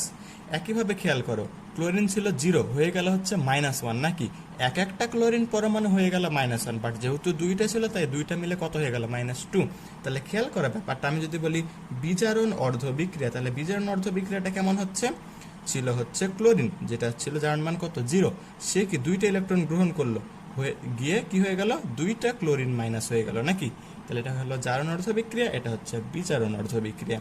এরপরে বলেছে প্রমাণ কোষ বিভব, অর্থাৎ ইনট সেল। প্রমাণ কেন বলছি, কারণ 0 ডিগ্রি সেন্টিগ্রেড তাপমাত্রায় আমি আসলে এই কোষের বিভবটা নির্ণয় করতে চাচ্ছি, বা তড়িৎচালক শক্তি যেটা বলি সেটা নির্ণয় করতে চাচ্ছি, ইএমএফ, ইলেকট্রোমোটিভ ফোর্স। আচ্ছা, তো ইনট সেল সমান হচ্ছে, তোমাদের যেটা জানতে হবে সেটা হচ্ছে যে সূত্রটা। এখন কথা হচ্ছে সূত্রটা আমরা কিভাবে লিখবো, এটা আসলে কোন বিভব দেওয়া আছে তার উপর নির্ভর করবে।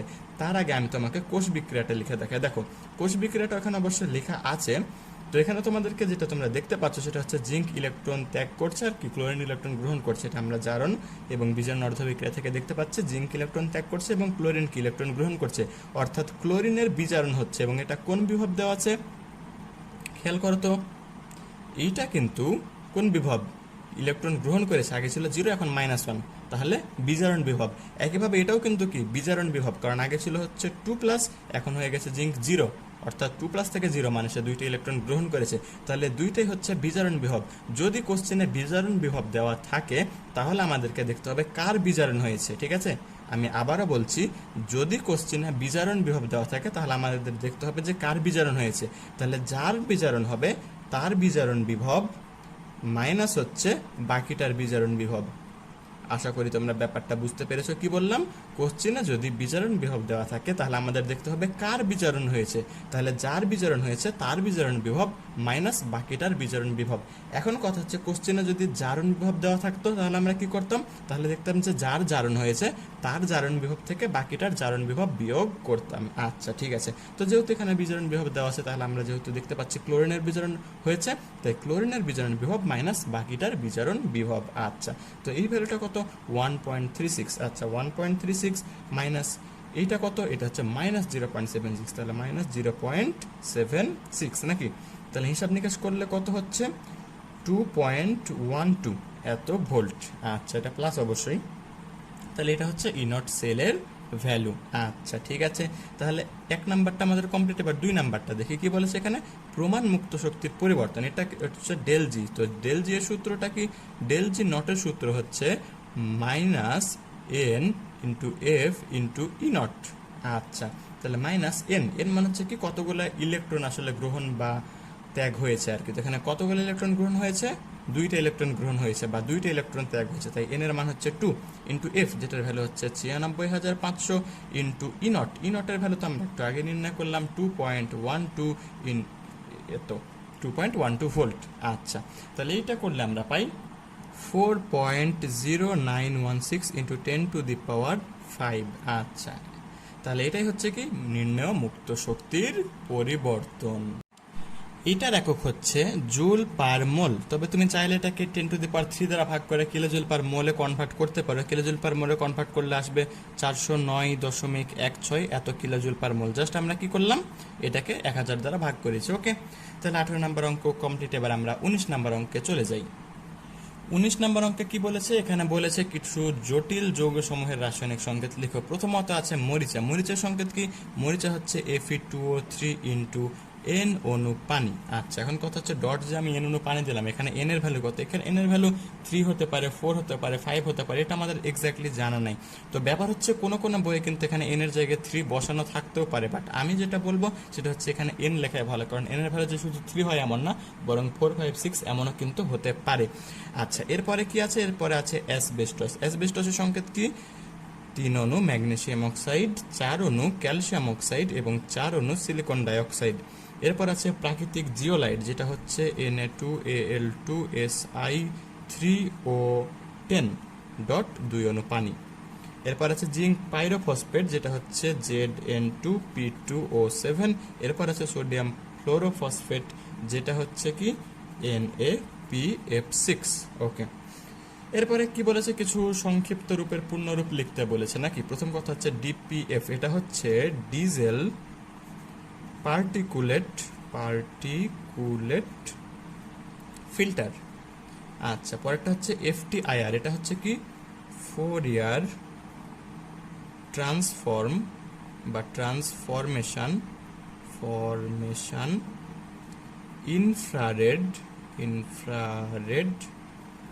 স্পেকট্রোস্কোপি।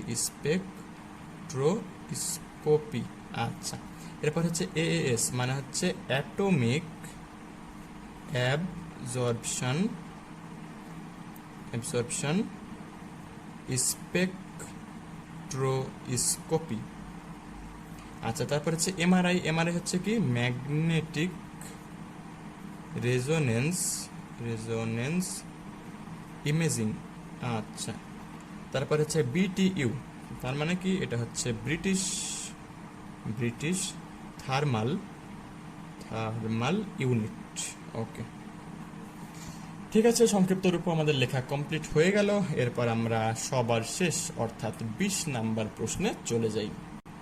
তো 20 নাম্বার প্রশ্ন কি বলেছে, বলেছে টাইটেনিয়াম 2টি ভিন্ন পদ্ধতি দ্বারা আকরিক থেকে নিষ্কাশন করা যায়। আচ্ছা, তো এখানে কি বলেছে, পদ্ধতি দুইটা কি কি, একটা হচ্ছে অধিকতর সক্রিয় ধাতুর ব্যবহার, মানে টাইটেনিয়াম ডাইঅক্সাইড আর ম্যাগনেসিয়াম, যেটা বিক্রিয়া করে কি তৈরি হয়, টাইটেনিয়াম এবং ম্যাগনেসিয়াম অক্সাইড। অর্থাৎ ম্যাগনেসিয়াম ইলেকট্রন দেয় এবং সেই ইলেকট্রন টাইটেনিয়াম গ্রহণ করে, ফলে ম্যাগনেসিয়াম অক্সাইড তৈরি হয়। এবং পরেরটা হচ্ছে আকরিকের তড়িৎ বিশ্লেষণ। আচ্ছা, তড়িৎ বিশ্লেষণের মাধ্যমে আমরা দেখেছি আর কি এর আগে বিভিন্ন ধরনের লবণ, যেমন সোডিয়াম ক্লোরাইড, বা দেখা যাচ্ছে যে ধাতুর নিষ্কাশন, এই সব ক্ষেত্রে আমরা তড়িৎ বিশ্লেষণ ব্যবহার করি। তো এই আকরিকের তড়িৎ বিশ্লেষণ দ্বারা আমরা টাইটেনিয়াম আলাদা করতে পারি। তো এখন যেহেতু দুইটা পদ্ধতির কথা বলা আছে, এই দুইটা পদ্ধতির পরে কি বলা আছে, বলা আছে কাঙ্ক্ষিত উৎপাদে বিক্রিয়ক পরমাণুর সর্বাধিক উপস্থিতির ধারণা ব্যবহার করে। তাহলে খেয়াল করো কি বলেছে, কাঙ্ক্ষিত উৎপাদ মানে কোনটা, আমার কাঙ্ক্ষিত উৎপাদ কোনটা বলো তো দেখি, অবশ্যই টাইটেনিয়াম, কারণ আমি টাইটেনিয়াম কিন্তু নিষ্কাশন করছি, ঠিক কিনা। তাহলে আমার কাঙ্ক্ষিত উৎপাদ হচ্ছে টাইটেনিয়াম। আচ্ছা, বুঝলাম, কাঙ্ক্ষিত উৎপাদে বিক্রিয়ক পরমাণুর সর্বাধিক উপস্থিতির ধারণা। তাহলে আমাদেরকে চিন্তা করতে হবে যে আমি কতটুকু বিক্রিয়ক ব্যবহার করছি এবং সেই বিক্রিয়ক থেকে আসলে কতটুকু টাইটেনিয়াম আসলে তৈরি হচ্ছে, বা আমার বিক্রিয়ক এবং টাইটেনিয়াম এই দুইটার আমাকে তুলনা করতে হবে আর কি। তো এই পদ্ধতিতে আমি কি করব, যে কোন পদ্ধতি গ্রিনার, এই দুইটার মধ্যে কোনটা গ্রিনার মানে হচ্ছে আসলে এটা গ্রিন কেমিস্ট্রির একটা পার্ট। কেমন ব্যাপারটা বলি, মানে হচ্ছে কোনটা পরিবেশের জন্য কম ক্ষতিকর, ঠিক আছে কি না, বা কোনটা পরিবেশের জন্য তুলনামূলক ভালো, সেটাকে আমরা বলি গ্রিনার, ঠিক কিনা, মানে যেটা পরিবেশের জন্য বেশি ভালো সেটাই হচ্ছে গ্রিনার। আচ্ছা, ঠিক আছে, আমাদেরকে এটাই নির্ণয় করতে হবে কোন পদ্ধতি তুলনামূলক গ্রিনার বা পরিবেশের জন্য ভালো। এক্স্যাক্টলি আমি যদি বলি সহজ ভাষায়, তাহলে এটার আসলে অ্যাটম ইকোনমি নির্ণয় করতে হবে। আসলে কি নির্ণয় করতে হবে, অ্যাটম ইকোনমি নির্ণয় করতে হবে। অ্যাটম ইকোনমির ব্যাপারটা বলি, প্রথম পদ্ধতিতে যদি আমি বলি অ্যাটম ইকোনমিটা কি, অ্যাটম ইকোনমিটা হচ্ছে যে উপরে আমার যেটা কাঙ্ক্ষিত উৎপাদ তার ভর, ঠিক আছে কিনা, টাইটানিয়ামের ভর এখানে দেওয়া আছে 47.88। ডিভাইডেড বাই এখানে মোট বিক্রিয়কের ভর। মোট বিক্রিয়কের ভর কত? টাইটানিয়াম অক্সাইড প্লাস ম্যাগনেসিয়াম মানে 47.88 প্লাস হচ্ছে অক্সিজেন, দুইটা অক্সিজেন নাকি 16×2 = 32 প্লাস ম্যাগনেসিয়াম, ম্যাগনেসিয়াম কত? 24.3 বলা আছে, 24.3 ইন্টু 100, এই পার্সেন্টেজটা করবো, অর্থাৎ এই পার্সেন্টেজটা নির্ণয় করলাম যে উপরে আমার কাঙ্ক্ষিত উৎপাদ আর নিচে হচ্ছে মোট বিক্রিয়কের ভর। আর আর দ্বিতীয় ক্ষেত্রে একইভাবে আমি অ্যাটমিক ক্রমে নির্ণয় করব। কি করব? উপরে এই যে কাঙ্ক্ষিত উৎপাদ তার ভর আমি উপরে লিখব, আর নিচে কি করব? নিচে হচ্ছে যে মোট যে বিক্রিয়কগুলো ব্যবহার করেছি সেই বিক্রিয়কের ভর লিখবো। এটা হচ্ছে কি টাইটানিয়াম ডাইঅক্সাইড, তাই টাইটানিয়ামের 47.88 প্লাস হচ্ছে দুইটা অক্সিজেন, তাহলে 16×2 = 32 নাকি? আচ্ছা, এবং তারপরে হচ্ছে কি? তারপরে হচ্ছে যে ইন্টু 100%। আচ্ছা, তবে এখানে সম্ভবত আমার একটু ভুল হয়েছে, এখানে ম্যাগনেসিয়ামের একটা 2 বসবে আর কি, কারণ এই পাশে আমরা দেখতে পাচ্ছি 2 ম্যাগনেসিয়াম, তাহলে এই পাশেও 2 আসবে। তো এখানে হিসাব নিকাশে 24.3 ইন্টু 2 আসবে, কারণ যেহেতু দুইটা ম্যাগনেসিয়াম। আচ্ছা, তো তোমাদের কমন সেন্স কি বলে কোনটা বেশি হওয়া উচিত বা কোনটা কম হওয়া উচিত বলো তো দেখি। অবশ্যই এটা কি বেশি হওয়া উচিত না? খেয়াল করো, এর কিন্তু হর বড় বাট এর কিন্তু হর ছোট, ঠিক কি না? তো যেহেতু এর হর বড় এর হর ছোট এবং তাদের লব একই, তো লব যদি একই হয় এবং যার হর বড় হবে তার ভ্যালু কিন্তু কম হবে, মানে 3/7 এর ভ্যালু কম। আবার 3/5 এর ভ্যালুটা কি বলতো দেখি? তুলনামূলক বেশি। এর কিন্তু হরের মান কম মানে ব্যাপারটা এর মতো, আর এর কিন্তু হরের মান বেশি মানে ব্যাপারটা এর মতো। তো লব যদি একই হয়, যার হরের মান বেশি তার ভ্যালুটা কম। তো যাই হোক, আমাদের আসলে এত চিন্তা ভাবনার দরকার নাই, বুয়েট ক্যালকুলেটর দেয় আমাদের, সুতরাং আমরা চাইলে ক্যালকুলেটরের মানটা বের করতে পারি, তো আমরা ক্যালকুলেটর ব্যবহার করে ফেলি। তো প্রথমটা আসে 37.27 আর পরেরটা আসে কত? পরেরটা আসে 59.94 এত পার্সেন্ট। তো যেটা আমরা এক্সপেক্ট করেছিলাম আর কি, যেহেতু এর হর ছোট তাই এর মানটা বড়, আর যেহেতু এর হর বড় তাই এর মানটা কি ছোট। যাই হোক, তাহলে কোনটাতে অ্যাটম ইকোনমি বেশি? এটাতে অ্যাটম ইকোনমি বেশি, অর্থাৎ আমি কম বিক্রিয়ক ব্যবহার করে আমি যথেষ্ট পরিমাণ উৎপাদ পাচ্ছি, তাই আমার দ্বিতীয় পদ্ধতিটা তুলনামূলক বেশি গ্রিনার। যার অ্যাটম ইকোনমি বেশি সেটা তুলনামূলক বেশি গ্রিনার এবং সেটা তুলনামূলক পরিবেশের জন্য বেশি ভালো। তো যাই হোক, দেখতে দেখতে আমরা 20টা অঙ্ক কমপ্লিট করে ফেললাম। আমি চেষ্টা করেছি প্রতিটা অঙ্কই আসলে 3 ইঞ্চি জায়গার মধ্যে কভার করার। তো তোমরা হয়তো জানো যে আমাদের বুয়েটে অঙ্ক করার জন্য কি হয়, আমাদের বুয়েটে অঙ্ক করার জন্য 3 ইঞ্চি পরিমাণ জায়গা তোমাকে দেওয়া হয়। তো সেই 3 ইঞ্চির মধ্যে কিন্তু তোমাকে শেষ করতে হবে, তুমি চাইলেও এর বেশি জায়গা ব্যবহার করতে পারবে না। তো খেয়াল করো, শেষ অঙ্ক কিন্তু মোটামুটি 1.5 ইঞ্চি বা 2 ইঞ্চি মতো জায়গাতে কিন্তু আমি কভার করে ফেলেছি আর কি। তো যাই হোক, প্রতিটা অঙ্কই এমন না 1.5 ইঞ্চি 2 ইঞ্চি জায়গার মধ্যে কভার করা যায়, বেশিরভাগ অঙ্কে দেখা যায় 3 ইঞ্চি দরকার হয় আর কি। তো আজকের মতো এই পর্যন্তই। কেমন লাগলো সেটা তোমরা কমেন্ট বক্সে জানাতে পারো, বা কোন টপিকের উপর ভিডিও চাও সেটাও জানাতে পারো, বা কিভাবে আমরা ইমপ্রুভ করতে পারি সেটাও জানাতে পারো। অবশেষে ভালো লাগলে একটা লাইক দিতে পারো, অ্যান্ড সর্বশেষে চ্যানেলটা সাবস্ক্রাইব করতে পারো। তো আজকের মতো এই পর্যন্ত, ভালো থেকো সবাই।